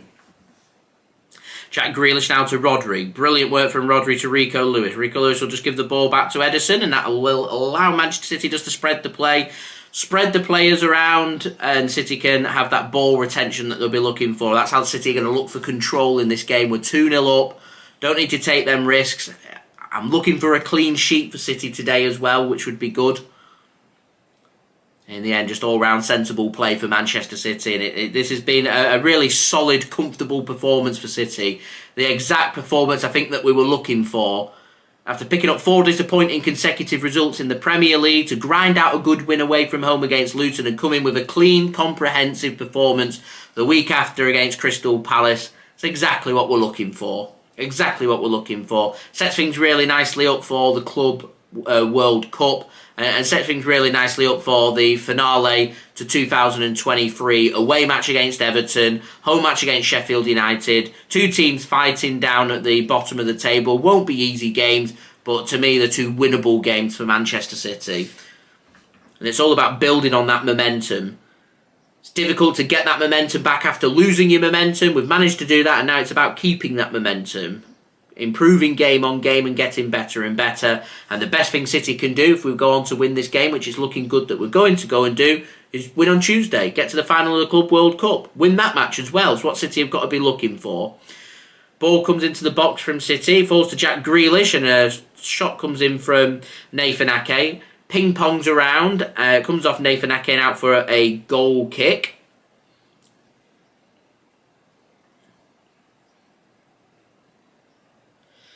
There was an appeal for handball. Just Nathaniel Clyne's just putting his arms around his back. There's a trailing bit of his arm left that's not fully tucked behind his back that it comes off. Not handball for me. Play on, goal kick, Crystal Palace. Yeah, VAR agree, and we resume with the game.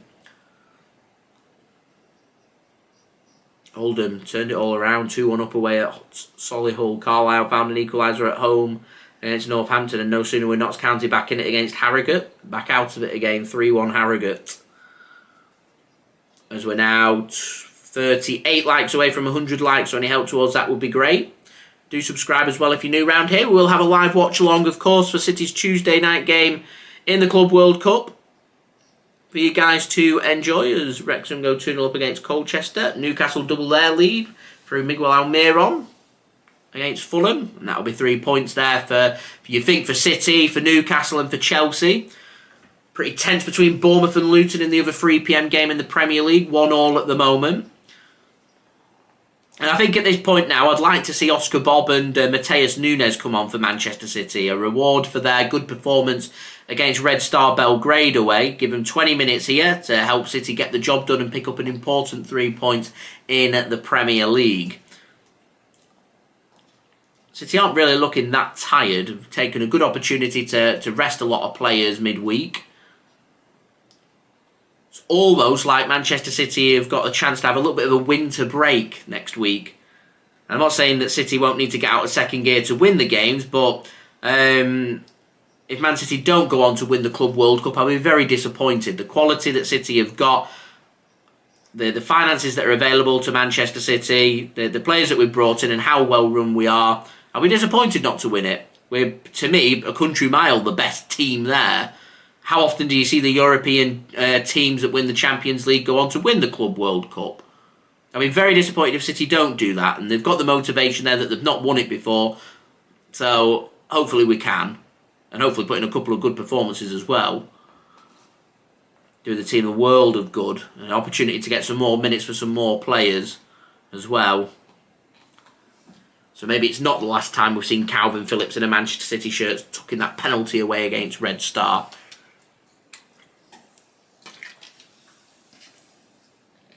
Here's Bernardo.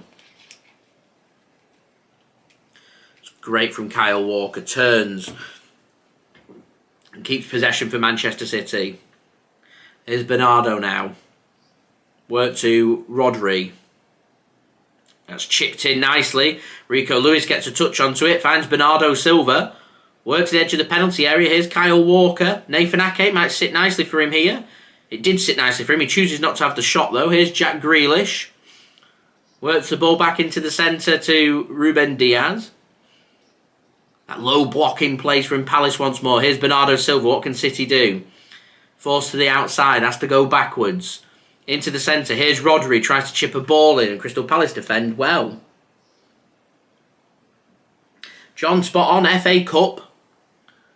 Premier League. Champions League. European Super Cup. Club World Cup as well. Thought 2019 was good. 2023 could well be the year for Manchester City. The only thing missing, we didn't get to the final of the League Cup. We went out to Southampton, unfortunately, and losing the Community Shield on penalties against Arsenal. Nice to have had that in our accolade as well. And the League Cup's going to escape us again this year. You never know. Maybe next year we might go for the League Cup again. We've won it a lot. We're the second most successful team in the League Cup. With 8 titles. Liverpool have got 9, I think. Bernardo Silva, lovely drop of the shoulder. And Henderson doesn't take the risk, gets a foot onto it as the ball got drilled across. Good work from Crystal Palace, to be fair. Remains 2-0 here at the Etihad, 18 minutes remaining. Stockport, a whopping 6 goals up. 6-0 against Sutton at home. Magnificent result for Stockport.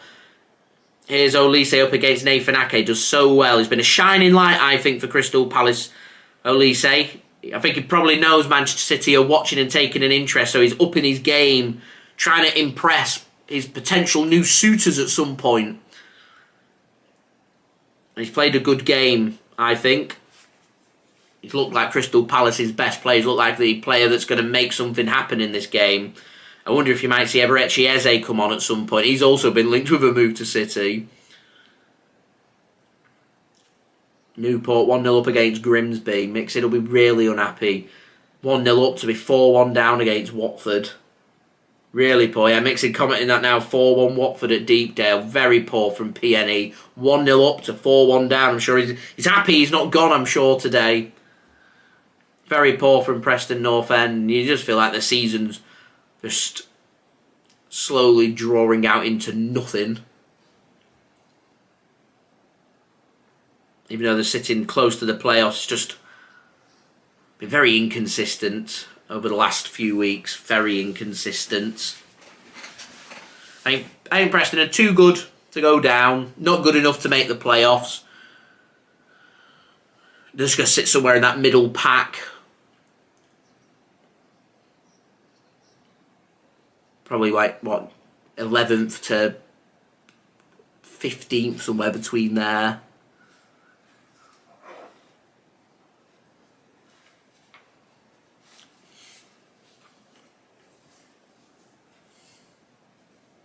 I reckon Mixid thought to himself, Watford, there's not much views in Preston, Watford, nobody cares, I'm not going.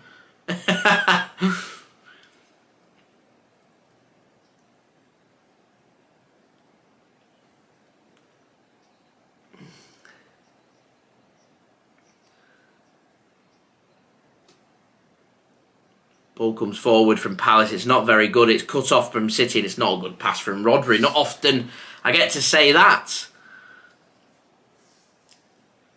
As Charlton find an equaliser against Barnsley away from home. 16 minutes remaining here at the Etihad. City lead by 2-0. I'd like to see some subs being made as we're now 37 likes away from 100 likes. Do subscribe as well if you're new around here. Press that red button, press the bell and put your push notifications on.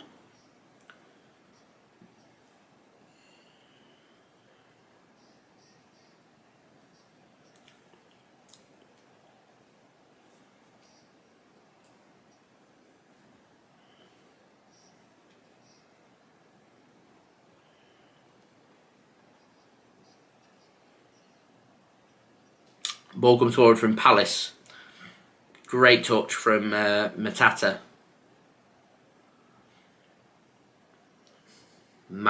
Sorry. And Palace are in here, and there's the goal. Back in it. Mateta with the goal. And City again just can't keep clean sheets.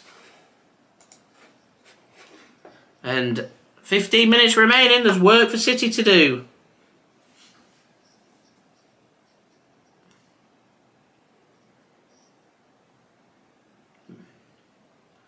Here's a well-worked goal from Crystal Palace. Ball over the top, not defended properly. It doesn't look like there's any offsides. I think Schlupp's onside from the ball forward from Guehi. And Mateta, right place at the right time, just slides that one in. Just make sure it didn't. So it's okay to look like it comes off any arms. It just gets played across. It's simple as that. It's work for City to do.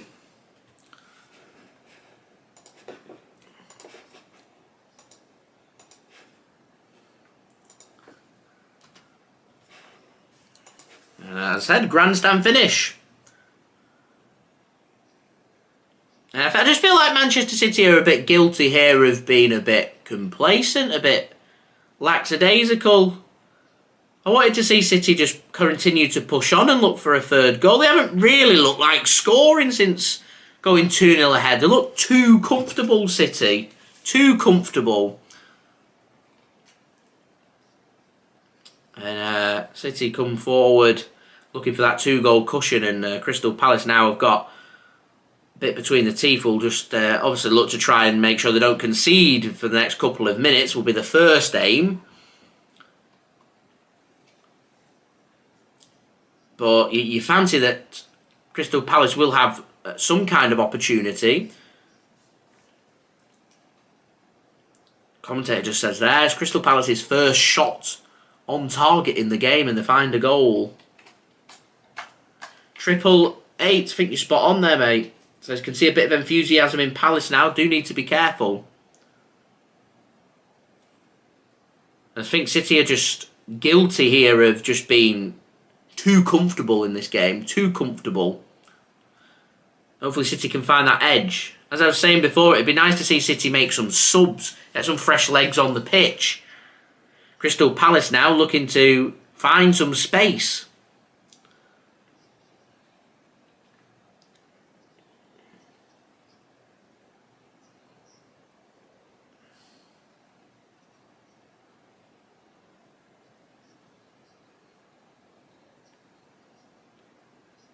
Ball comes forward. Not a great ball forward from Dean Henderson. And Manchester City can win that ball back high up. Crystal Palace are making them subs, as you'd expect. Here is Nathan Ake now. Mixit will be very unhappy. It's now 5-1. Watford. Here is Nathan Ake. Gives the ball to Rodri. Work to the right-hand side for Manchester City. Here's Julian Alvarez. Ruben Dias once more. City come forward. Jack Grealish. Gives the ball to Nathan Ake.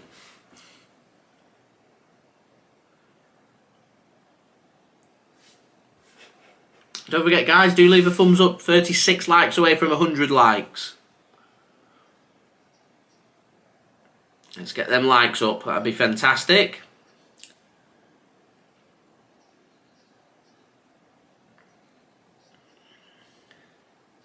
Here's Ruben Dias. There we go, likes are climbing. 35 likes to go. Nathan Ake plays a ball forward to Julian Alvarez. To Jack Grealish. 34 likes to go. Oh, that's a good ball from Rodri to Bernardo Silva. Can City kill it off here? Bernardo Silva takes a heavier touch, and that's out of play for a goal kick for Crystal Palace. Palace going to make 2 changes here. Some fresh legs for them. Riedewald comes off.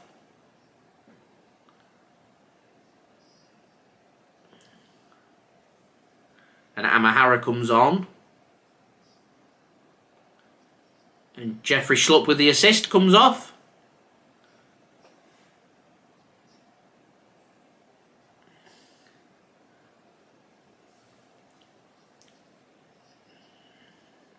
And it's França that comes on for Jeffrey Schlupp. As we're now 33 likes away from 100 likes.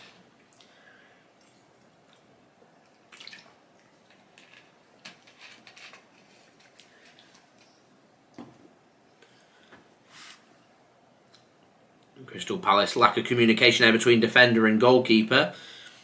Defender ends up taking the ball away from the keeper and just hoofs the ball upfield, and ball given away, and Man City can have the ball once more. 9 minutes remaining here at the Etihad. It's not like Man City are hanging on here. It's been a clean performance, this, from City. Palace have come forward with the first shot on target and scored the goal. Everything else has very much looked like it's been in cruise control for Manchester City. And City just need to minimise the risk. It'd be great to get that third goal, that killer 2-goal cushion back. Seals the deal. But the position that we're in, 9 minutes to go here, Crystal Palace don't look like they're offering any threat to City as of right now. It looks very much like a position that City have got this under control. It'd be good just for City to grab that killer third. That's job done. And that'll be a free kick for City. City just need to be wary because they're continuing to play the high line. Leaves you exposed. It's why Palace have put on the extra pace, the extra fresh legs in them attacking positions.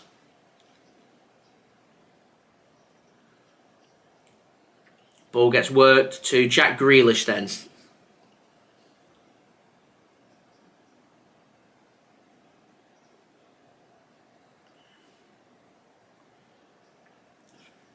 City now just working the ball to the right-hand side. Derby County just taking the lead against Wycombe. Carlisle have just taken the lead against Northampton. Port Vale have got their lead back against Wigan. And that ball's going to be given away from City. You can hear a guy on the microphone at the stadium going, "Oh no," with City giving the ball away. And this just allows Crystal Palace to have control of the football once more and come forward. So some defending for City to do. 7.5 minutes remaining here at the Etihad.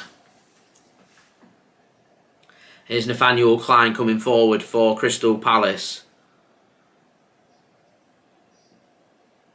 Ball gets played forward once more by Palace, and that will be a free kick to Crystal Palace, just inside their own half. Just getting that ball forward. 7 minutes now remaining, plus whatever's to be added on. Once again, City just dropping the players back now. Making sure that they can defend in them numbers. Andersen plays a ball forward. Header won by Kyle Walker and heads it back to Ederson. And Ederson, he's not thinking about wasting time, just rolls that straight out because he senses there's a counter-attack. Here's Bernardo Silva for Manchester City. Just over the head of Olise, and Josko Gvardiol can come forward for Manchester City now. And Jack Grealish receives, and City will just slow this down again, and City do have control of the ball once more, and it eats away another minute off the clock, and City another minute closer to the 3 points. There will be some City fans that will argue and say Manchester City playing a team that's out of form, 1 point in 5 games at home, only winning by 1, having to knock the ball around to kill the clock towards the end. They won't be happy. But I said the most important thing that we have to have is 3 points. So if Manchester City come away with 3 points from this game, I regard this as a success. We're not in a point to be picky and choosy about games. That will come in time. This game to me is just all about 3 points. I don't care about anything else. Win this game. Move on to the next one. It'd be great to win each game 5-0. You pick up the same amount of points as a 2-1 win though. And right now we're not sitting top of the Premier League. We're not sitting pretty. I'm not looking for perfect performances. The only way we're going to put pressure on the rest of the teams above us is by winning our games. And that's what we need to do. And if we can get that done, I'll be a very happy JSGC. N says Foden, been missing in this game. I'm just amazed it's 85 minutes and we've not made a change.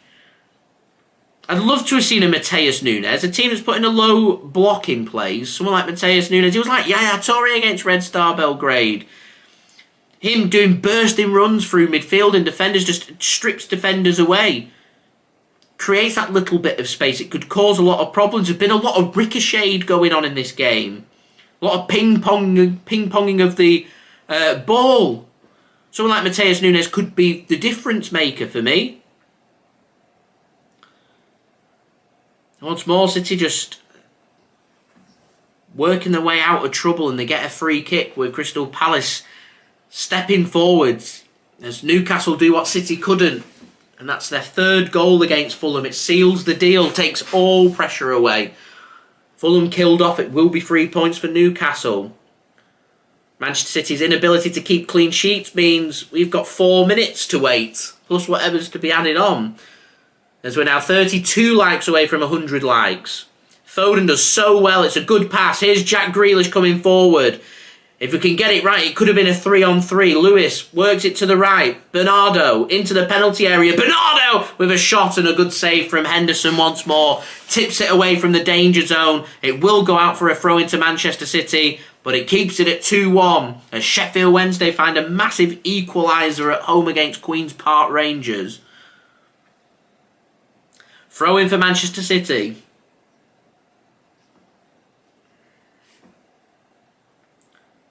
Gvardiol just throws it back to Alvarez, and Man City once more just work it backwards and choose to take control of this game.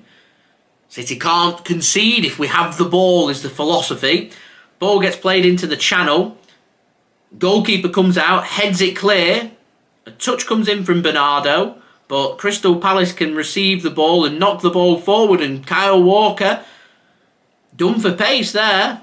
And that's good defending, really good defending from Rodri, and he comes away with the pass for Manchester City as well. That's excellent from Rodri. That's the difference. You have a Rodri, you don't have a Rodri. That's the difference. A potential dangerous situation. The attacker has a yard on Kyle Walker and he's quick. Rodri snuffs it all out. That's the difference. Excellent from Rodri, excellent from Manchester City. Eats away another minute to the clock. 88th minute now. 88th.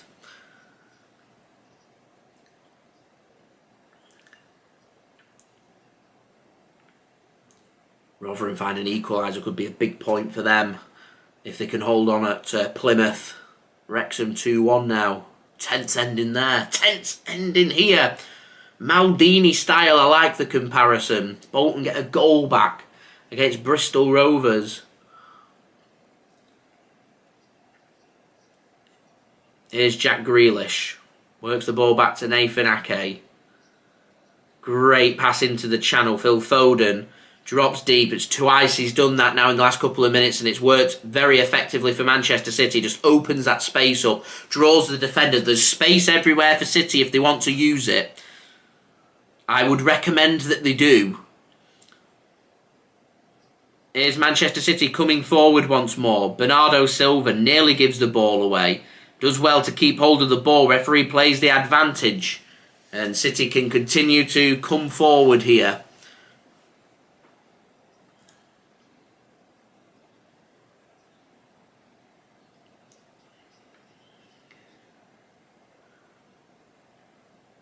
Luton and Bournemouth share the spoils at Dean Court. Accrington's got a late equaliser against Crewe. 1 minute plus whatever's to be added on here for Manchester City to secure what will be an important 3 points.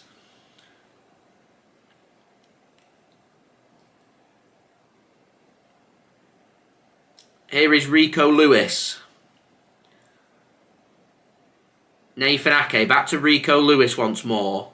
City had 75% possession here so far. It's been a dominating performance for City. Really shouldn't be just one goal in this. And Ederson's given the ball away in a very dangerous area here. This is it. One mistake in a dangerous position and you surrender your hard work for the whole game. And Olise, for the first time in the game, it's not a good ball into the box. And that means Crystal Palace are going to make another change. 4 minutes added on here. 4 more minutes for City to hold on. Nathaniel Clyne comes off. And Eze comes on. As I said, City interested in Olise, interested in Eze. It's a chance for them to impress. They've got that extra step in them to try and put that performance in, to make that difference, to get Manchester City to pay attention to them, and that's lovely from Bernardo Silva, desperately unlucky, but it means it's a throw into Crystal Palace inside the Manchester City half, and more defending for Manchester City to do. Here's Crystal Palace then, they have to overcommit. Long ball comes forward. It's not a good ball at all from Andersen. And Ederson takes control of the ball. And he's happy just to keep the ball as active, kill that clock, waste a bit of time. 1 of the 4 minutes chipped away into the 92nd minute. Ederson's going to launch this as far away from his goal as possible into the Palace half. Slices it and out for a throw into Crystal Palace. A bit of a waste of possession there for Manchester City. Johnstone is going to be coming off the bench for City now.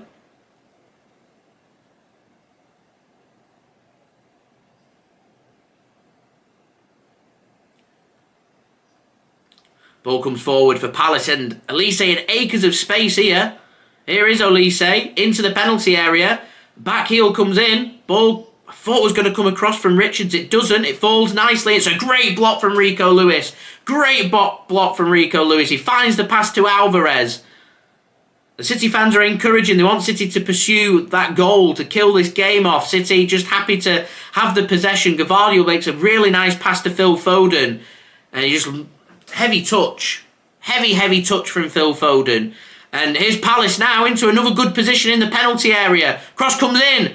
And a header won really well by Kyle Walker. Can City keep the ball in play? Bernardo can. Want a free kick? Surely a free kick. Referee says no. And now Palace want a penalty. He's giving it. He's giving a pen.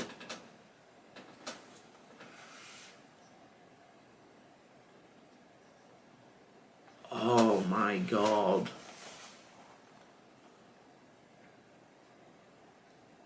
Looked like a free kick in the build-up. Takes the touch away, goes down. I don't know how much contact's in this. It is a penalty, yeah.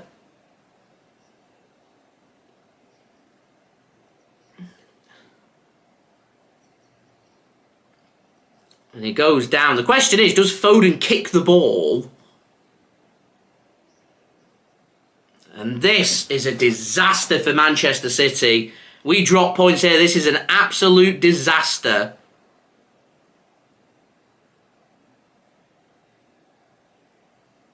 I've just been informed that I thought the Bournemouth match was full time, but Tom Lockyer has collapsed on the pitch. Players are in tears. The manager's in tears.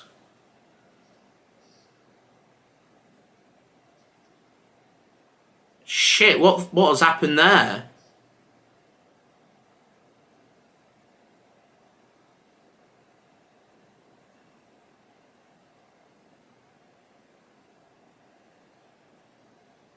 VAR's happy with it. They said it's a penalty. Penalty Crystal Palace. Sheffield Wednesday taking the lead. Right, Man City need to save. They need him to miss. Need him to miss. Penalty Palace. Olise to take against Ederson. To equalise and take a point for Palace. And City blowing a 2-0 lead. Olise against Ederson then. The whistles ring around the Etihad.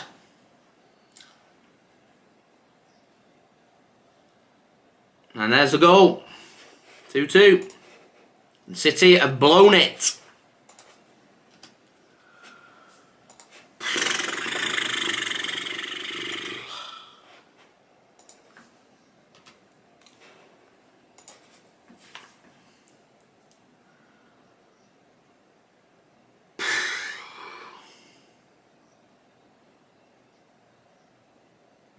It's a good penalty. Tucked into the bottom corner. Ederson, no chance. Just waits for him to commit.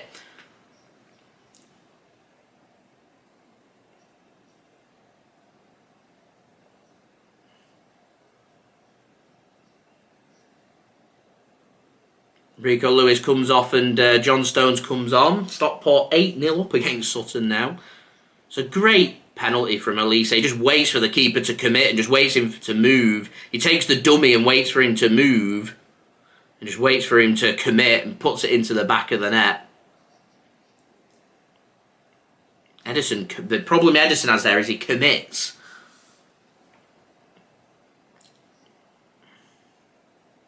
And Crystal Palace 2-0 down, show tremendous character to come back and potentially getting a point. I mean, there's still should be at least a minute left here, but time running out. Palace, that should be a free kick for City. Not given. Referee plays the advantage. No advantage there for City. I'd rather have had the free kick and launched the ball into the box, but there we go. Can Palace win this? They're coming forward now. Can Palace win this? Can Palace win this? Oh, the ball gets played across. City's defence at 6s and 7s. City's inability to defend here has just cost them dear. So dear.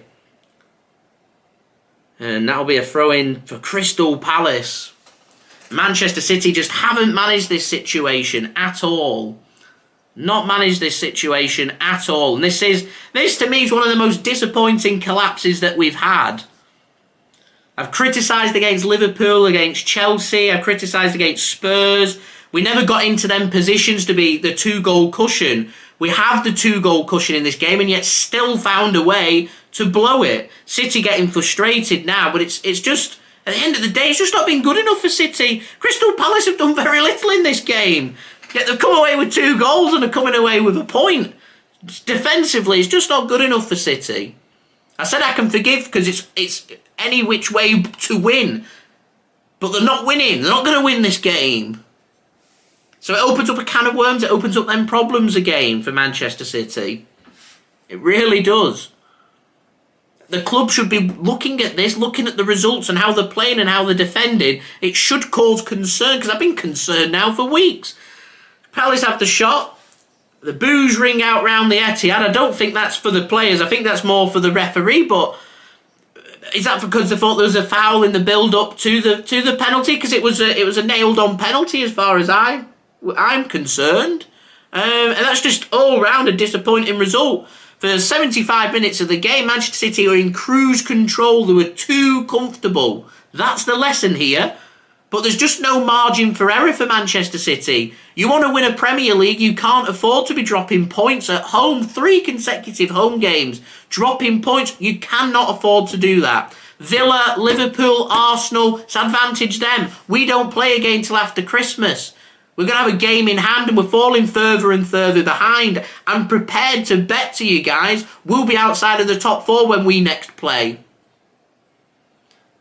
There's teams that are playing next week because we're in the Club World Cup. We're not playing. There's teams that are playing on Boxing Day. We're not playing until the 27th. That's 2 games on Manchester City. Some good results for Newcastle. Some good results for Spurs. And all of a sudden Manchester City have got a lot of problems. It's amazing what wins can do, and then blowing these leads causes a lot of concern. And the City board, Pep Guardiola, the players, they should all be concerned about what's happening right now.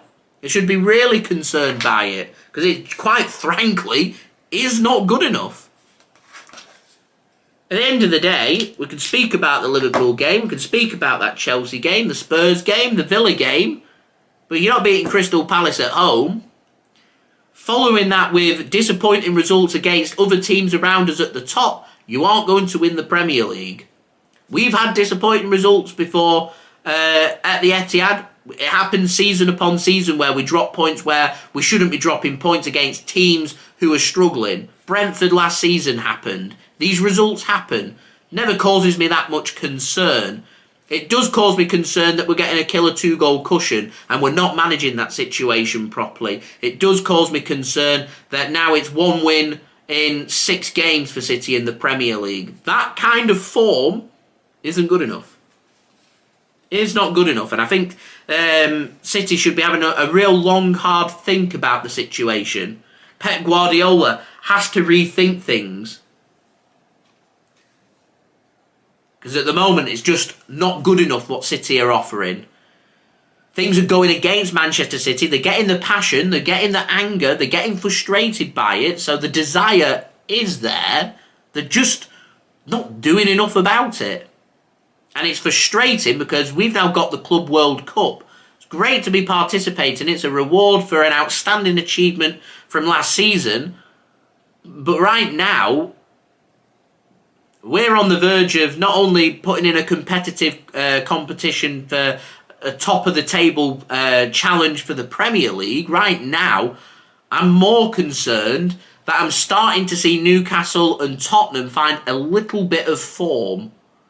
Next time Manchester City play, I'm prepared to bet you guys, we will not be sitting in the top 4 of the Premier League. Now, nearly halfway through the season, you end up being 8, 9 points behind the top of the Premier League. You're chasing some good teams, and you're outside the top 4. After winning the treble last season, less than 6 months ago, causes me some concern. As Black Rose says, I think they're another shocker for Manchester City, and the problem that they've had is for 75 minutes, it was a perfect game for Manchester City. They did everything right. You switch off at the right moments, you allow Crystal Palace back into the game, you leave yourself vulnerable. Really disappointing today from Manchester City. I would put this up there with, I think, the most disappointing result that we've had. I can forgive dropping points against Liverpool, against Chelsea, against Aston Villa, against Tottenham Hotspur. I can forgive it. I can't forgive blowing a 2-goal cushion with 15 minutes remaining against a team that's picked up 1 point in 5 games. Very disappointing from Manchester City today. Very disappointing.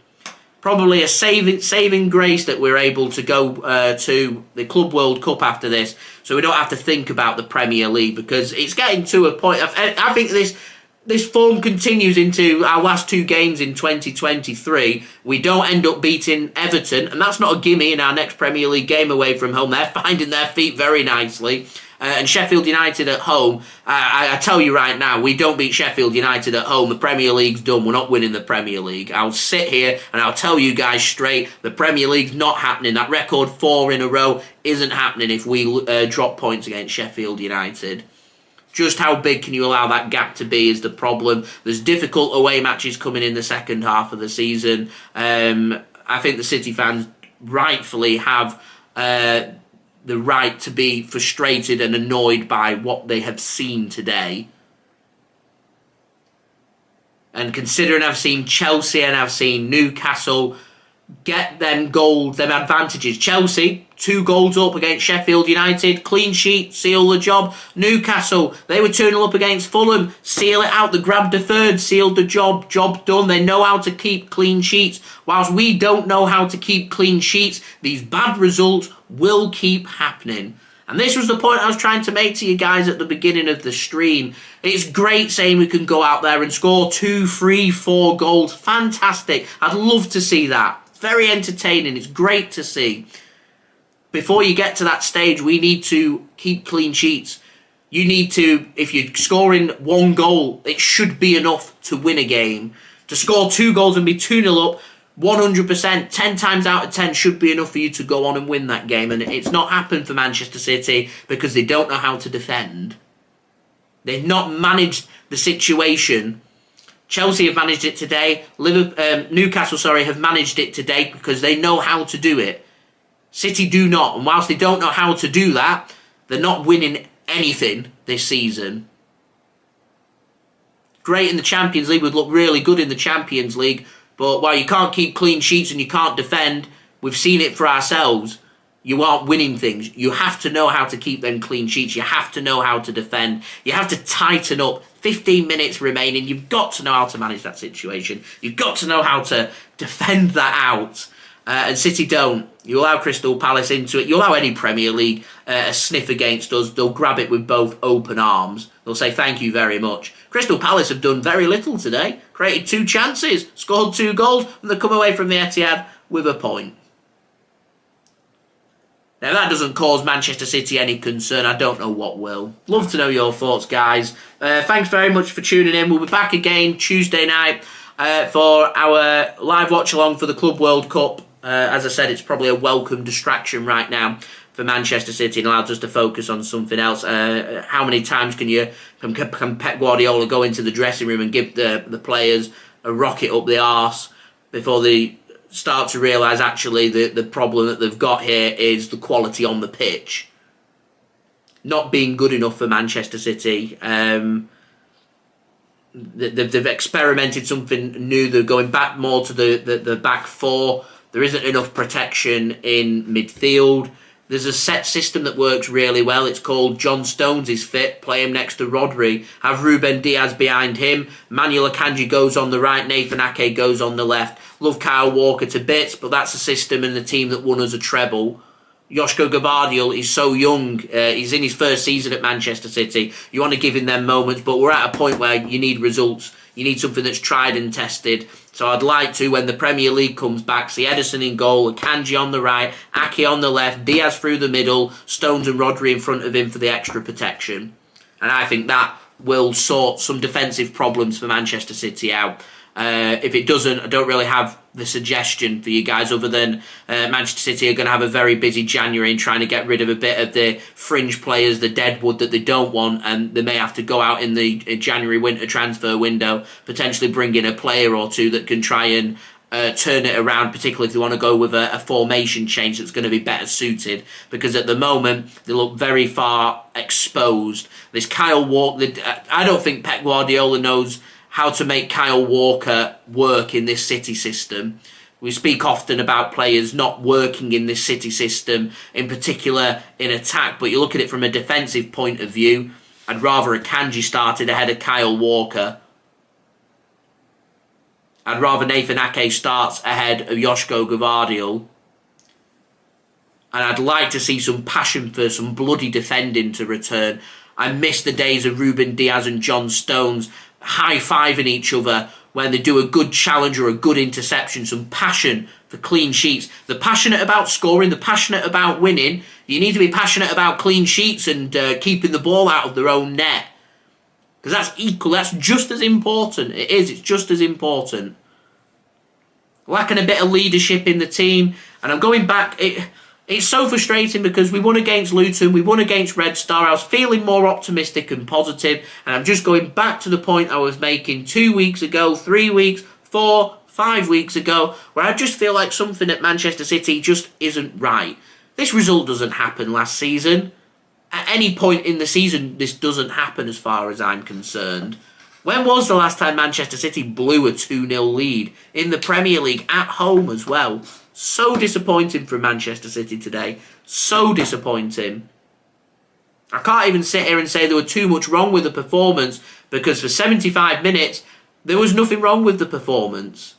They've just allowed Crystal Palace a route into the game and then not managed that situation and bottled it and blew it. And at the end of the day, football is a result game.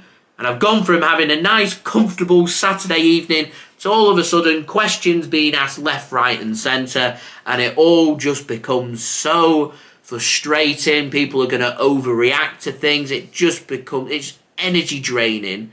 And we've got nobody but ourselves to blame. So frustrating for City. So frustrating. Right, thanks for watching, guys. Don't forget, like the video. We're 20 likes away from 100 likes, so any help towards that would be much appreciated. Do subscribe if you're new around here. Social media links, they're in the description. Twitter, Instagram, TikTok, email as well. Go and check it out. That would be much appreciated. And I will see you guys again for the live watch-along for Manchester City's match on Tuesday in the Club World Cup, where hopefully we can try and win that and use that as the momentum to take forward into the busy end of December schedule, because yeah, we're done. I'm done. Okay, right, I'll have my reaction video out in the next hour. Thanks for watching. Take it easy. Have a great weekend.